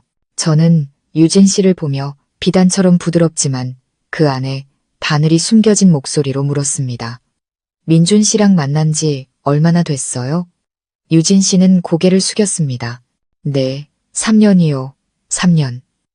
저는 5년 동안 마비 상태였습니다. 그 말은 제가 제 고통에 채 익숙해지기도 전에 그들은 이미 밖에서 따뜻한 시간을 보내고 있었다는 뜻이었죠. 민준 씨가 얼굴을 찡그리며 끼어들었습니다. 서연아, 그렇게 묻지 마. 저는 손을 들어 막았습니다. 내가 언제부터 보이지 않는 존재가 됐는지 알고 싶어서 묻는 거예요. 유진 씨가 작은 목소리로 말했습니다. 저희 일부러 그런 거 아니에요. 민준 오빠가. 언니는 아무것도 모르고 사는 게. 그녀는 말을 멈췄습니다. 저는 그녀 대신 고개를 끄덕였습니다. 언니는 그냥 누워만 있는 그림자 같은 존재라고 말했겠죠. 그렇죠. 유진 씨는 울음을 터뜨렸습니다. 언니, 죄송해요. 저는 그 젊은 얼굴을 바라보았습니다. 그녀는 쉽게 사과했습니다. 걸을 수 없는 여자에게도 영혼이 있다는 것을 한 번도 이해해 본 적이 없기 때문이겠죠. 저는 부드럽지만 날카롭게 이어 물었습니다. 임신했죠? 유진 씨는 화들짝 놀라 눈을 동그랗게 떴습니다. 민준 씨는 그녀를 확 돌아보며 그 자리에서 얼어붙었습니다. 온 집안이 얼어붙었습니다. 밖에서는 여전히 비가 내렸고 양철 지붕 위로 떨어지는 빗방울 소리가 마치 급박한 심장 박동 소리 같았습니다. 유진 씨는 두 손을 모은 채 떨었습니다. 네, 2개월 됐어요. 저는 눈을 감았습니다. 눈물도 흐느낌도 없었습니다. 그저 무뎌진 제 심장에 또 하나의 칼날이 밝히는 느낌이었습니다. 민준 씨가 다가왔습니다. 서연아, 너한테 말하려고 했어. 근데 저는 눈을 떠 그를 바라보았습니다. 책망도 미움도 없이 그저 가볍게 당신은 행복을 찾아 떠날 권리가 있어요. 하지만 나를 산채로 묻어두고 행복을 찾으러 갈 권리는 없어요. 단 한마디였습니다. 민준 씨는 울음을 터뜨렸습니다. 저는 그 남자가 동정심 때문이 아니라 자신이 가질 자격이 없는 친절함 앞에서 체면을 구겼기 때문에 우는 것을 처음 보았습니다. 유진 씨가 떨리는 목소리로 말했습니다. 언니가 힘들길 바란 게 아니에요. 저는 고개를 끄덕였습니다. 언니는 더 이상 사람이 아니라 그저 동정하고 잊어버려도 되는 누군가라고 생각했겠죠. 그렇죠. 유진 씨는 고개를 떨구고 눈물을 흘렸습니다. 네, 제가 잘못했어요. 저는 두 사람을 바라보았습니다. 당신들이 서로 사랑한 건 잘못이 아니에요. 당신들은 감추고 동정하고 나를 숨쉬는 시체처럼 여긴 그 방식이 잘못된 거예요. 아무도 말이 없었습니다. 저는 말을 이었습니다. 민준 씨랑 잘 살아요. 하지만 기억해요. 설 수 없는 사람도 고개를 들 수 있다는 걸. 그 말은 두 사람 모두에게 칼날처럼 밝혔습니다. 저는 민준 씨를 돌아보며 말했습니다. 당신은 사고 때문에 나를 잃은 게 아니에요. 당신은 내 고통보다 더 작았기 때문에 나를 잃은 거예요. 민준 씨는 제 옆에 무릎을 꿇었습니다. 목소리가 갈라졌죠. 서연아, 미안해. 네가 그렇게 강할 줄은. 저는 피곤하게 웃었습니다. 그게 당신의 잘못이에요. 바닥을 친 사람을 절대 얕보지 마세요. 유진 씨가 흐느꼈습니다. 언니, 어디로 가실 거예요? 우리 엄마 집에요. 제가 말했습니다. 아무 조건 없이 나를 사랑해주는 곳으로요. 아버님이 다가오셨습니다. 눈은 붉었고 목소리는 메어 있었죠. 서연아, 내가 잘못했다. 미안하다. 저는 아버님을 바라보았습니다. 더 이상 원망은 없었습니다. 그저 폭풍을 지나온 사람의 피로감만이 남아있을 뿐이었습니다. 아버님은 그저 좋다고 믿는 것을 지키고 싶으셨겠죠. 하지만 때로는 잘못된 방식의 사랑이 미움보다 더 아픈 법이에요. 아버님은 제 의자를 붙잡고 울음을 터뜨렸습니다. 가지 마라. 내가 바로잡을게. 저는 며칠 만에 처음으로 아버님의 손 위에 제 손을 얹었습니다.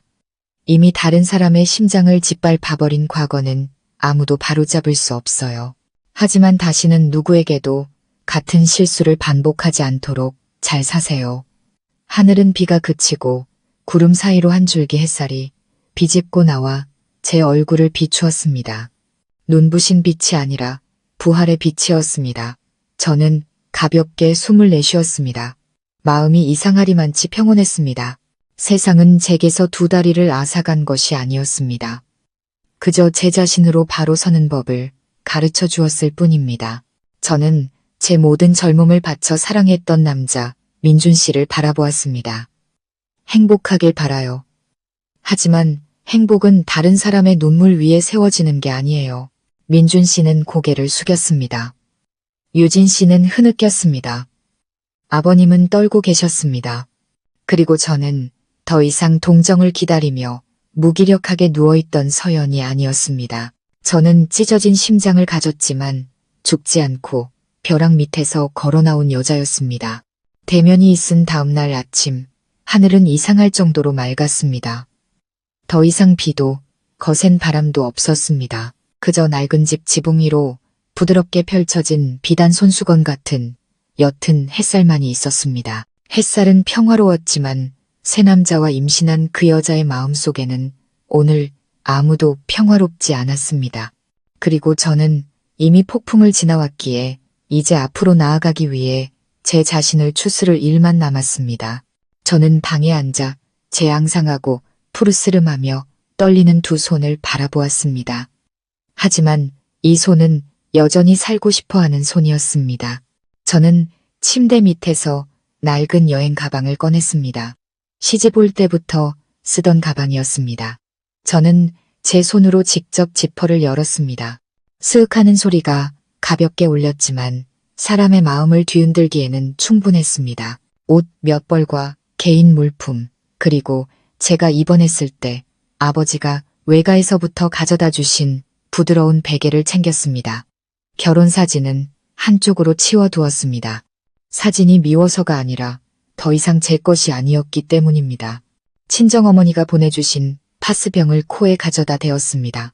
화한 냄새에 눈이 메웠습니다. 하지만 울지 않았습니다. 이제 집으로 돌아갈 시간이었습니다. 아버님이 방문 앞에 서서 저를 바라보고 계셨습니다. 들어오시지는 않고 그저 뼈만 남은 늙은 눈으로 저를 쳐다보실 뿐이었습니다. 서연아, 아버님이 나지막이 부르셨습니다. 저는 고개를 돌렸습니다. 목소리는 예전처럼 다정했지만 우리 사이에는 이미 침묵의 벽이 세워져 있었습니다. 네, 아버님은 제 가방을 보셨습니다. 손바닥이 살짝 떨렸죠. 바로 갈 거냐? 저는 고개를 끄덕였습니다. 네, 오늘 부모님이 데리러 오세요. 아버님의 얼굴은 마치 칼에 베인 듯 일그러졌습니다. 아버님은 입술을 꽉 다물더니 갑자기 무릎을 꿇으셨습니다. 저는 깜짝 놀랐습니다. 아버님, 뭐 하시는 거예요? 일어나세요. 아버님은 깊이 고개를 숙였습니다. 목소리는 흙더미가 무너지는 것처럼 메말라 있었습니다. 내가 잘못했다. 1000번이고 1000번이고 잘못했다. 제발 가지 마라. 아버님의 눈물이 바닥으로 뚝뚝 떨어졌습니다. 무겁고 아픈 눈물이었습니다. 저는 목이 메었습니다. 제 마음 한구석에서는 아버님을 친아버지처럼 존경했지만 동정심으로 저를 산채로 묻었던 곳으로 다시 돌아갈 수는 없었습니다. 일어나세요, 아버님. 그러지 마세요. 전 아버님 원망 안 해요. 저는 떨리는 목소리로 말했습니다. 아버님은 제 옷자락을 붙잡고 끊어질 듯한 목소리로 말했습니다. 네가 이렇게 강한 줄 몰랐다. 나는 네가 그저 누워서 견디기만 하는 줄 알았어. 네가 떠나고 나면 내가 무슨 면목으로 조상님들을 뵙겠니. 저는 아버님의 어깨에 손을 얹었습니다. 아버님, 저는 도망치는 게 아니에요. 살기 위해 떠나는 거예요. 아버님은 울음을 터뜨렸습니다. 저는 제 약한 두 팔로 아버님을 일으켜 세우며 조용히 있었습니다. 오늘 일어선 사람은 저였습니다. 무릎을 꿇은 사람은 한때 자신들이 더 높은 곳에 있다고 생각했던 사람들이었습니다. 민준 씨가 방문 앞에 나타났습니다. 얼굴은 파리했고 옷에서는 담배 냄새가 났습니다. 그는 아버지가 바닥에 무릎 꿇고 있는 모습과 제 여행 가방 그리고 저를 번갈아 보았습니다. 그의 눈은 붉고 혼란스러웠습니다. 서연아, 정말 갈 거야? 저는 신라처럼 얇은 미소를 지었습니다. 말했잖아요. 제 스스로 결정해서 가는 거라고. 그가 다가와 제 가방에 손을 얹었습니다. 마치 자신의 손에서 떠나가는 인생의 한 부분을 만지는 것처럼. 미안해. 원하는 거 있으면 뭐든지 보상해 줄게. 저는 그를 똑바로 아주 고요하게 쳐다보았습니다. 당신이 보상해 줄 수 있어요? 내가 천장만 바라보며 당신을 기다렸던 그 세월을. 한밤중에 전화기 너머로 들려오던 여자 웃음소리를, 책임감 때문에 붙들려 있는 물건처럼 취급받았던 그 기분을 그는 뒷걸음질 쳤습니다. 제가 소리쳐서가 아니라 제가 한 말이 모두 사실이었기 때문입니다. 유진 씨가 그의 등 뒤에 서 있었습니다. 두 손은 배 위에 얹혀 있었고 눈빛에는 두려움과 죄책감 그리고 무력감이 뒤섞여 있었습니다. 저는 그녀를 보며 말했습니다. 당신이 그를 빼앗은 게 아니에요. 그가 스스로 걸어나간 거지. 유진 씨의 눈에 눈물이 그렁그렁했습니다. 죄송해요, 언니. 저는 고개를 끄덕였습니다. 사과할 필요 없어요. 그저 다른 사람의 눈물 위에 행복을 쌓지 말라는 것만 기억해요. 유진 씨의 얼굴이 창백해졌고 민준 씨는 고개를 숙였습니다. 대문 밖에서 차가 멈추는 소리와 함께 아버지의 목소리가 들려왔습니다. 서연아, 저는 제 손이 떨리는 것을 느꼈습니다. 두려워서가 아니라 진정한 의미의 구원을 받았기 때문입니다. 민준 씨가 제 휠체어를 밀어주려 했지만 저는 손을 들었습니다. 필요 없어요. 제 목소리는 작았지만 강철처럼 단단했습니다. 당신은 내가 쓰러졌을 때부터 이미 내 인생을 떠나기로 선택했어요. 이제는 제가 스스로 가게 둬요. 그는 마치 보이지 않는 칼날에 베인 듯 손을 거두었습니다. 아버님이 메인 목소리로 말했습니다. 내가 데려다 주마. 저는 거절하지 않았습니다. 적어도 아버님은 자신의 잘못을 인정할 줄은 알았으니까요. 아버님이 제 휠체어를 밀어주셨습니다. 부모님이 기다리고 계셨습니다. 어머니는 제게 달려와 아이처럼 소리내어 우시며 저를 끌어안았습니다. 내 딸, 엄마가 데리러 왔어. 저는 어머니의 어깨에 기댔습니다. 너무 오랫동안 강한 척 해왔습니다. 이제는 진정으로 제게 속한 품 안에서 잠시 약해져도 괜찮았습니다. 민준 씨가 등 뒤에서 떨리는 목소리로 말했습니다. 서연아, 저는 돌아보지 않았습니다. 몸 잘 챙겨요. 곧 결혼할 아내랑 당신 아이도 챙겨야 하잖아요. 유진 씨는 울음을 터뜨렸고 민준 씨는 달려오려 했지만 아버님이 그의 팔을 붙잡았습니다.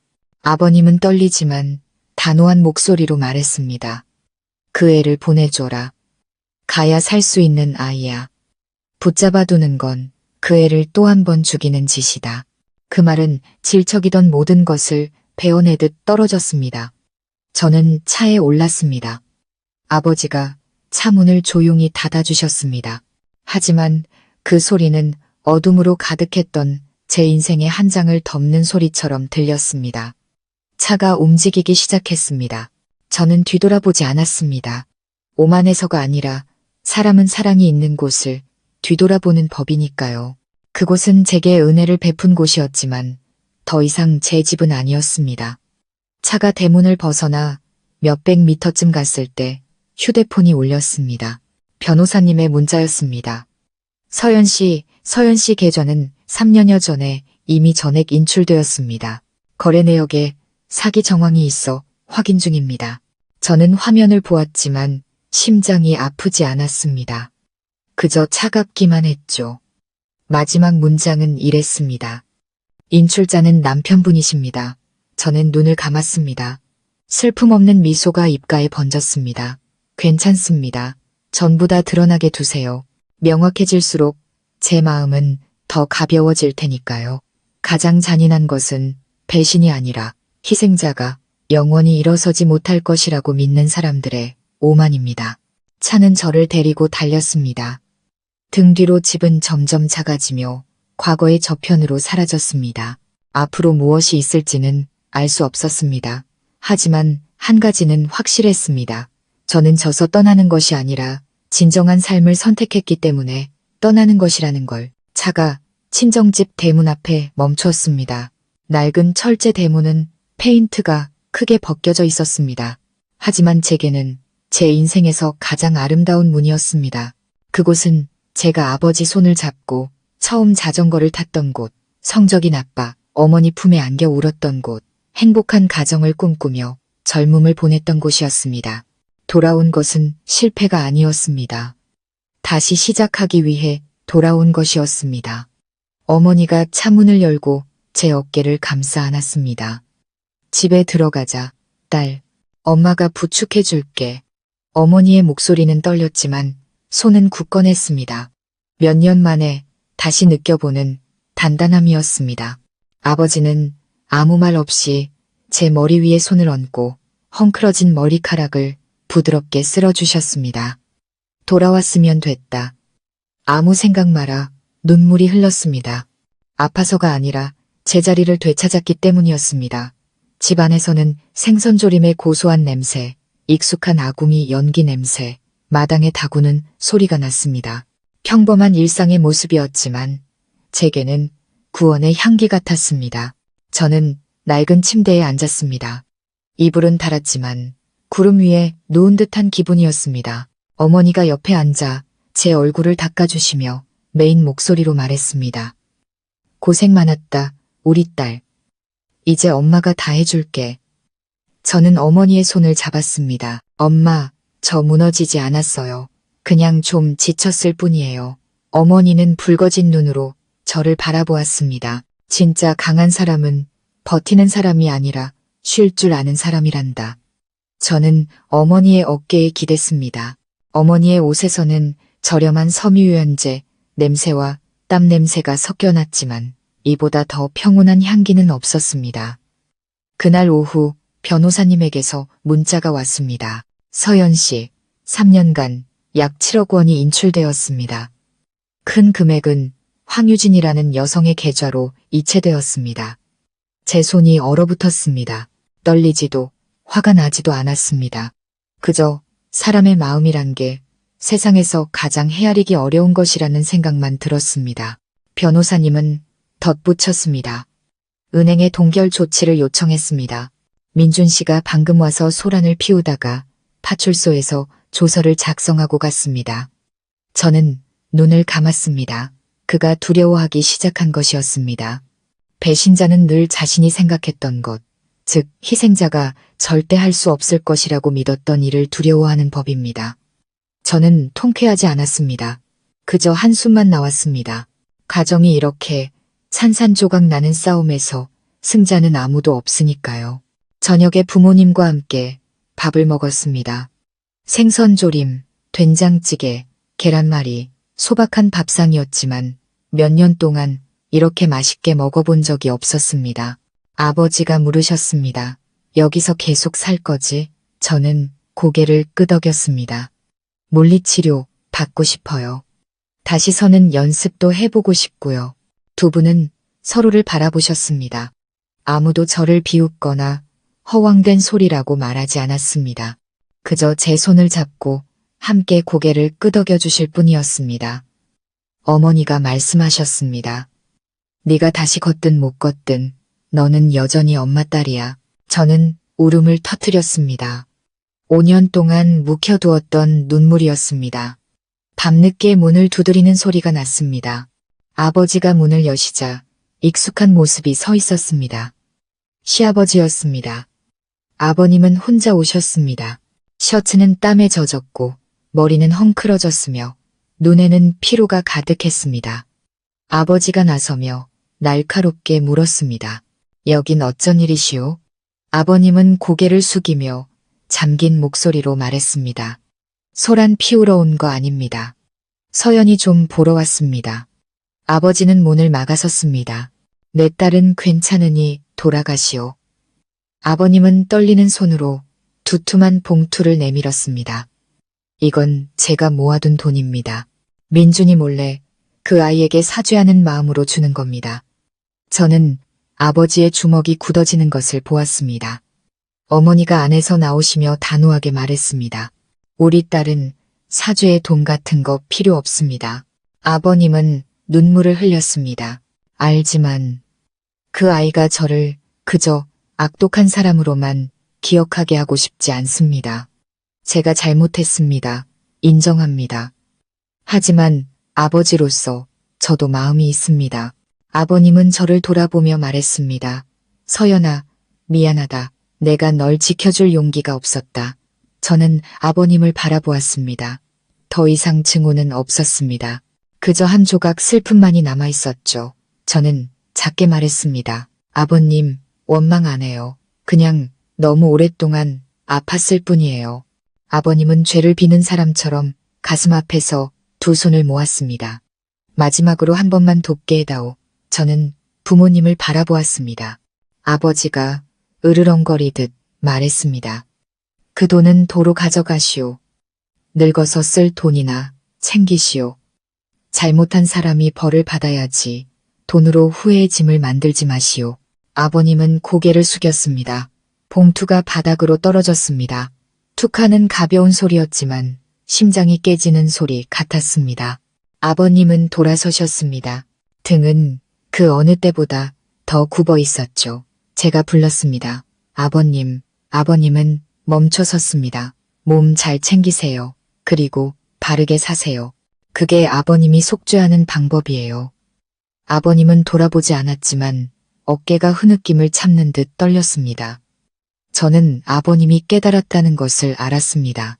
그리고 그것이 가장 무거운 형벌이었습니다. 뒤늦은 깨달음. 그날 밤 저는 기와지붕을 스치는 바람 소리를 들으며 누워 있었습니다. 낯선 소리가 아니었습니다. 자유의 소리였습니다. 저는 더 이상 그 집에 속하지 않았지만 제게는 여전히 가족이 있었습니다. 저를 낳아주신 부모님과 바로 제 자신. 저는 가슴에 손을 얹고 눈을 감았습니다. 사람은 똑바로 섰을 때 가장 강한 것이 아니다. 사람은 넘어졌지만 그럼에도 불구하고 다시 일어서고 싶어 할 때 가장 강하다. 그리고 저는 다시 서는 연습을 할 것입니다. 아주 조금씩, 단 한 걸음이라도 기어서라도. 왜냐하면 오늘 저는 집으로 돌아왔고 내일부터 다시 살기 시작할 것이기 때문입니다. 제가 친정으로 돌아온 날 이웃들이 찾아왔습니다. 아주머니, 아저씨들은 저를 안타까움과 분노가 섞인 눈으로 바라보았습니다. 세상에 이렇게 착한 애를 어떻게 그럴 수가 있어. 서연아, 힘내. 하늘이 보고 계실 거야. 어머니는 그저 슬프게 웃으실 뿐이었습니다. 제 딸이 여기 돌아온 것만으로도 감사하죠. 그리고 저는 더 이상 동정을 들으며 앉아있는 사람이 아니었습니다. 저는 한 사람 한 사람을 바라보며 고개를 끄덕여 감사 인사를 하고 침묵했습니다. 제 상처에 기름을 부어줄 사람은 필요 없었습니다. 저는 살아갈 힘이 필요했습니다.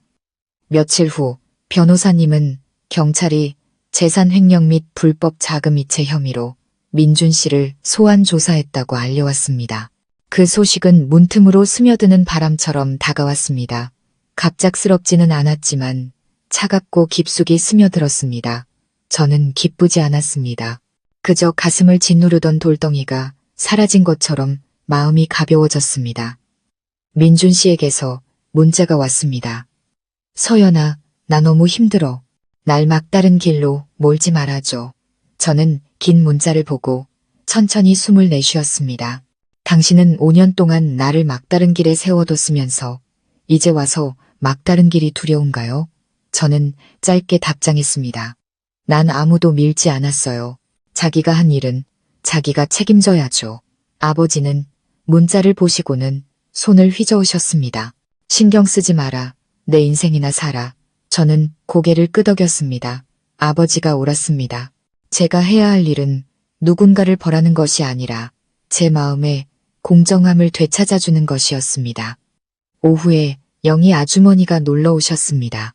낯선 사람 한 명과 함께였습니다. 물리치료사 선생님이셨죠. 아는 분한테 부탁했어. 한번 해봐. 선생님은 저를 보셨습니다. 끈기와 존중이 담긴 눈빛이었습니다. 서연 씨, 가볍게 시작해 봅시다. 저는 고개를 끄덕였습니다. 조금씩 연습했습니다. 다리를 들고 의자에서 균형을 잡고 침대 모서리를 꽉 잡았습니다. 움직일 때마다 신경이 불에 타는 듯 했습니다. 이마에는 땀이 흥건했고 등은 땀으로 젖었습니다. 어머니가 옆에 서서 눈물을 글썽였습니다. 서연아, 너무 아프면 쉬어.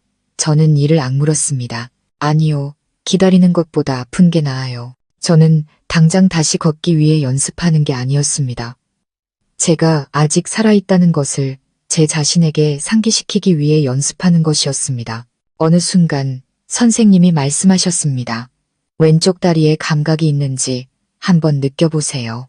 저는 눈을 감고 온 힘을 다해 모든 의지를 집중했습니다. 종아리를 타고 희미한 저림이 흘렀습니다. 약한 전기 충격 같았죠. 저는 깜짝 놀라 심장이 거세게 뛰었습니다. 엄마, 감각이 느껴져요. 어머니는 아이처럼 소리내어 울음을 터뜨렸습니다. 세상에, 하늘이 우리 딸을 도우셨어, 서연아. 아버지는 조용히 서서 고개를 돌려 눈물을 닦으셨습니다. 평생 거의 오시지 않던 분이었습니다. 오늘 아버지는 먼지 한 톨만 한 희망 때문에 오셨습니다. 선생님이 고개를 끄덕였습니다. 반응이 있네요. 완전히 회복될지는 미지수지만 희망은 있습니다. 힘내세요. 희망. 저는 웃었습니다. 아름다울 만큼 고통스러운 미소였습니다. 아마 하늘은 제가 생각했던 것만큼 잔인하지 않았나 봅니다. 그저 제가 먼저 스스로 일어서기를 기다렸을 뿐이었습니다. 집안이 조용해진 밤, 저는 마당에 홀로 앉아 벌레 소리를 듣고 비 온 뒤 흙냄새를 맡았습니다. 낯선 번호로 전화가 울렸습니다. 받았습니다. 전화기 너머에서는 시아버지, 아버님의 목소리가 들려왔습니다. 서연아, 잘 지내니? 목소리는 수십 년은 더 늙으신 듯 했습니다. 저는 밤하늘을 보며 평온하게 대답했습니다. 네, 아버님, 괜찮아요. 지금 운동하고 있어요. 아버님은 몇 초간 침묵하셨습니다. 기쁘구나. 하지만 부끄럽기도 하다. 너는 조금씩 나아지는데 나는 하루하루 약해지는구나. 저는 휴대폰을 꽉 쥐었습니다. 자책하지 마세요. 각자 자기 운명이 있는 거니까요. 아버님은 심장을 두드리듯 한 글자씩 느리게 말했습니다. 방금 돈 문제에 대해 자수하고 오는 길이다. 내 잘못은 내가 책임져야지. 민준이 혼자 다 짊어지게 할 수는 없어. 저는 굳어졌습니다. 마음 가장 깊은 곳에 있던 상처가 갈라졌습니다. 슬퍼서가 아니었습니다. 뒤늦은 선행도 선행이었기 때문입니다. 아버님은 목이 메었습니다. 애써 굳건한 목소리를 유지하려 애쓰셨죠. 내가 잘못했으니 내가 받겠다. 인생에서 바로잡을 수 있는 잘못은 바로잡아야지. 네가 날 용서하든 안 하든 그건 네 마음에 달렸지만 나 자신을 도망치는 사람으로 살게 둘 수는 없다. 저는 오랫동안 침묵하다가 작게 말했습니다. 감사합니다. 아버님, 저는 용서한다는 말 대신 옳은 일을 할 용기를 내주셔서 감사하다고 말했습니다. 한때 선량함을 잃었던 늙은이에게 그것만으로도 충분했습니다. 다음 날 일이 터졌습니다. 대문 앞에 오토바이 서는 소리와 함께 아이 우는 소리가 들렸습니다. 밖을 보니 유진 씨가 서 있었습니다. 배는 아직 많이 부르지 않았고 2살쯤 되어 보이는 남자아이의 손을 꽉 잡고 있었습니다. 남자아이라고? 심장이 쿵 내려앉았습니다. 유진 씨는 고개를 숙였습니다. 죄송해요, 언니. 어디로 가야 할지 모르겠어요. 어머니가 놀라서 나오셨습니다. 너는, 유진 씨는 저를 보며 눈물을 흘렸습니다. 언니는 제가 임신 2개월이라고 생각하셨겠지만 사실 이 아이는 벌써 2살이에요. 심장이 바닥으로 떨어지는 것 같았습니다. 2살.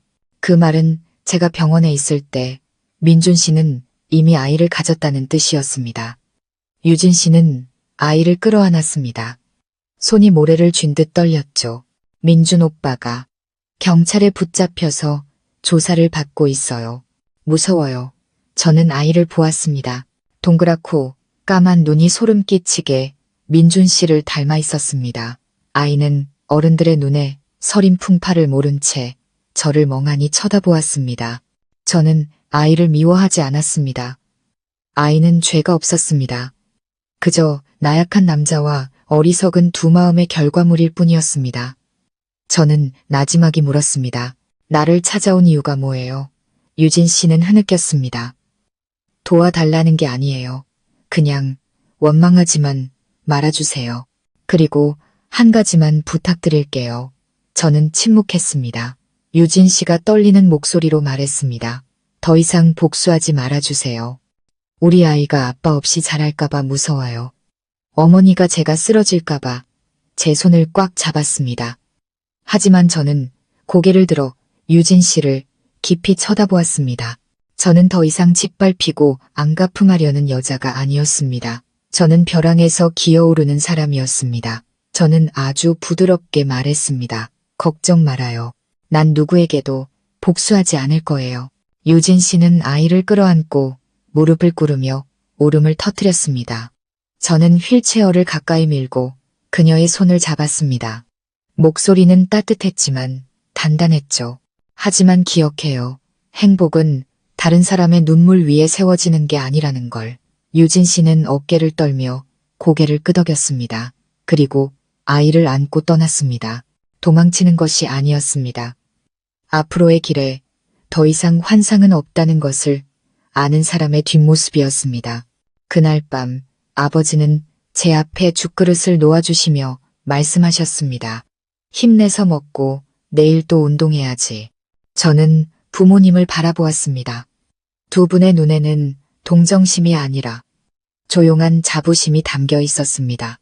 저는 깊게 숨을 들이쉬었습니다. 밤하늘은 시원했고 바람은 마당의 유자나무 잎 향기를 실어왔습니다. 내일도 저는 운동할 것입니다. 내일도 저는 더 노력할 것입니다. 당장 걸을 필요는 없습니다. 그저 다시는 무너지지 않으면 됩니다. 왜냐하면 이제 저는 알기 때문입니다.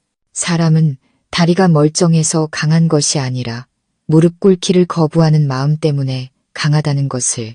이 이야기의 마지막 날 아침은 비도 거센 바람도 없었고 운명이 제게 그랬던 것처럼 포효하지도 않았습니다. 오히려 하늘은 이상할 정도로 맑았고 햇살은 대문 앞 나무들 사이로 스며들어 마당을 비추었습니다. 어머니는 제 무릎에 담요를 덮어주셨고 아버지는 근처 의자에 앉아 따뜻한 차를 마시며 제 숨소리 하나하나에 귀를 기울이고 계셨습니다. 오늘 저는 서는 연습을 할 것입니다. 누군가에게 증명하기 위해서도 복수하거나 자랑하기 위해서도 아니었습니다.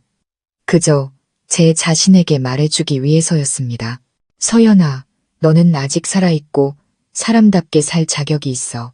물리치료사 선생님은 아침 일찍 보조기구를 들고 오셨습니다. 영희 아주머니도 처마 밑에 서서 걱정스러운 듯 두 손을 꽉 쥐고 계셨죠. 어머니는 제 손을 닦아주시며 제 눈을 똑바로 쳐다보셨습니다. 사랑받기 위해 일어설 필요는 없어. 네가 원하기 때문에 일어서는 거야. 엄마 아빠는 이미 널 사랑하고 있단다. 저는 미소를 지었습니다. 강하지도 온전히 기쁘지도 않은 미소였지만 더 이상 두려움이 없는 사람의 기백이 담겨 있었습니다. 저는 두 손을 지지대에 얹었습니다. 몸이 떨렸고 두 다리는 낯설고 마비되었으며 무거웠습니다. 선생님이 제 등을 받쳐주셨고 아버지는 만일을 대비해 제 배 앞에 손을 대고 계셨습니다. 어머니는 옆에 서서 기적을 바라면서도 너무 큰 희망을 가질까 두려운 듯 눈꺼풀을 떨고 계셨습니다. 저는 깊게 숨을 들이쉬고 두 팔에 온 힘을 다해 어깨에 압력을 가했습니다. 등이 팽팽해지고 복근에 힘이 들어갔습니다. 마비된 두 다리였지만 마치 땅속에서부터 포기하지 말라는 외침이 들려오는 듯 했습니다. 저는 몸을 일으켰습니다. 무릎은 심하게 떨렸고 척추는 수백 개의 바늘이 찌르는 듯 아팠으며 숨은 가빴습니다. 하지만 저는 섰습니다. 높지도 안정적이지도 않았습니다. 단 몇 센티미터, 그리고 조금 더 올라왔을 뿐입니다. 어머니는 댐이 무너지듯 소리내어 우셨고 아버지는 입을 막은 채 눈시울을 붉히셨습니다. 선생님은 기쁨의 눈물을 글썽이며 힘차게 고개를 끄덕이셨습니다. 영희 아주머니는 연신 눈물을 닦아내셨습니다. 저는 정확히 7초를 서 있다가 의자 위로 쓰러졌습니다.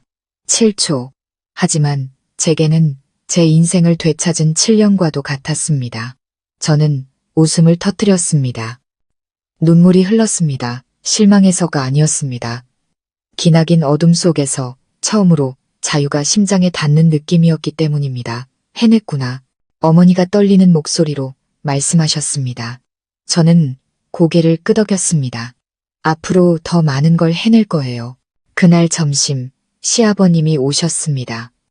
아버님은 혼자 오셨습니다. 돈 봉투도 무릎 꿇음도 애원도 없었습니다.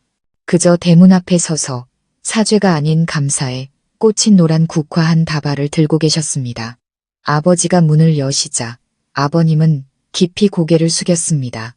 옛며느리 앞이 아니라 딸을 제자리로 돌려보내준 가족 앞에서 아버님은 저를 보며 낮고 평온한 목소리로 말했습니다. 일어섰구나. 기쁘다. 저는 고개를 끄덕였습니다. 원망도 아픔도 없었습니다. 그저 낡은 여정을 끝낸 사람의 고요함만이 남아있었죠. 아버님은 꽃다발을 테이블 위에 올려놓으셨습니다. 나는 더 이상 변명할 것이 없다. 너는 떠났고 머물러 있을 때보다 더 빛나는구나. 그저 내가 너를 죄책감이 아니라 자랑스러움으로 바라볼 수 있는 기회를 한 번만 주길 바랄 뿐이다. 저는 저를 절망의 밑바닥으로 떨어뜨렸던 남자를 바라보았습니다. 그리고 바로 그가 뒤늦은 참회의 눈물로 제게 가르쳐 주었습니다. 때로는 놓아주는 것이 마지막 사랑이라는 것을. 저는 말했습니다. 아버님, 더 이상 원망하지 않아요. 사람마다 한계가 있고 실수할 때도 있는 법이죠. 저는 이미 걸어 나왔으니 아버님도 잘못의 그늘에서 걸어 나오세요. 평생 짊어진 돌덩이를 내려놓은 사람처럼 아버님의 얼굴이 편안해졌습니다. 아버님은 조용히 고개를 숙이고 떠나셨습니다. 약속도 미련도 없이 끝을 맞이한 역할에 어울리는 결말이었습니다. 아버님은 후회를 성장으로 바꾸어 떠나셨습니다. 저녁에 민준 씨에게서 전화가 왔습니다. 그가 전화할 줄 알았습니다. 후회, 상실감, 두려움은 자신들이 운명보다 더 현명하다고 생각했던 자들에게 내려지는 가장 자연스러운 형벌입니다. 저는 전화를 받았습니다. 그의 목소리는 잠과 자존심을 모두 잃어버린 사람처럼 잠겨 있었습니다. 서연아, 나 정직 처분받았어. 조사가 끝나야 결정이 난대. 내 아들, 너도 알게 됐지. 미안해. 저는 가볍게 숨을 내쉬었습니다. 다 지난 일이에요. 그는 한참 동안 침묵하다가 목이 메었습니다. 네가 일어서는 날 나는 비로소 누가 약하고 누가 강한지 알게 됐어. 저는 더 이상 말하지 않았습니다. 그럴 필요가 없었으니까요. 제 침묵이 바로 작별의 말이었습니다. 전화를 끊기 전에 그가 물었습니다. 만약 다음 생이 있다면 나를 다시 선택해 줄래? 저는 눈을 감고 평온하게 미소 지었습니다. 다음 생에는 제 마음의 소리를 먼저 들을 줄 아는 사람이 될 거예요. 제 자신을 잃어버릴 만큼 누군가를 선택하지는 않을 거예요. 전화기 저편은 침묵했습니다. 흐느낌도 울부짖음도 없었습니다. 그저 한 길이 끝나고 더 이상 돌아갈 수 없는 갈림길을 받아들이는 침묵만 있었습니다. 잘 살아요. 제가 말했습니다. 행복해. 그가 대답했습니다. 2개의 간단한 문장이 모든 것을 마무리하기에 충분했습니다. 원한도 빚도 없이 그저 한때 그랬었고 다시는 아닐 뿐. 황혼. 저는 휠체어에 앉아 지붕 너머로 지는 해를 바라보았습니다. 하늘은 비극적이지도 화려하지도 않았습니다. 그저 제 심장에 닿는 어머니의 손길처럼 부드러운 노란빛이었습니다. 아버지는 제 다리에 담요를 덮어주셨고 어머니는 옆에 앉아 제 등을 규칙적으로 쓸어주셨습니다. 위로의 말은 필요 없었습니다. 저는 더 이상 아프지 않았으니까요. 가벼운 바람이 불어와 볏짚 타는 냄새와 둥지로 돌아가는 새들의 지저귐을 실어왔습니다. 저는 미소 지었습니다. 남편을 잃고 시댁을 잃고 병상에 누워있던 청춘의 세월을 잃었습니다. 하지만 저는 제 자신을 되찾았고 진정한 가족을 되찾았으며 스스로 일어설 줄 아는 심장을 되찾았습니다. 저는 다리에 손을 얹고 피부에 스며드는 온기와 가느다란 신경이 천천히 되살아나는 것을 느꼈습니다.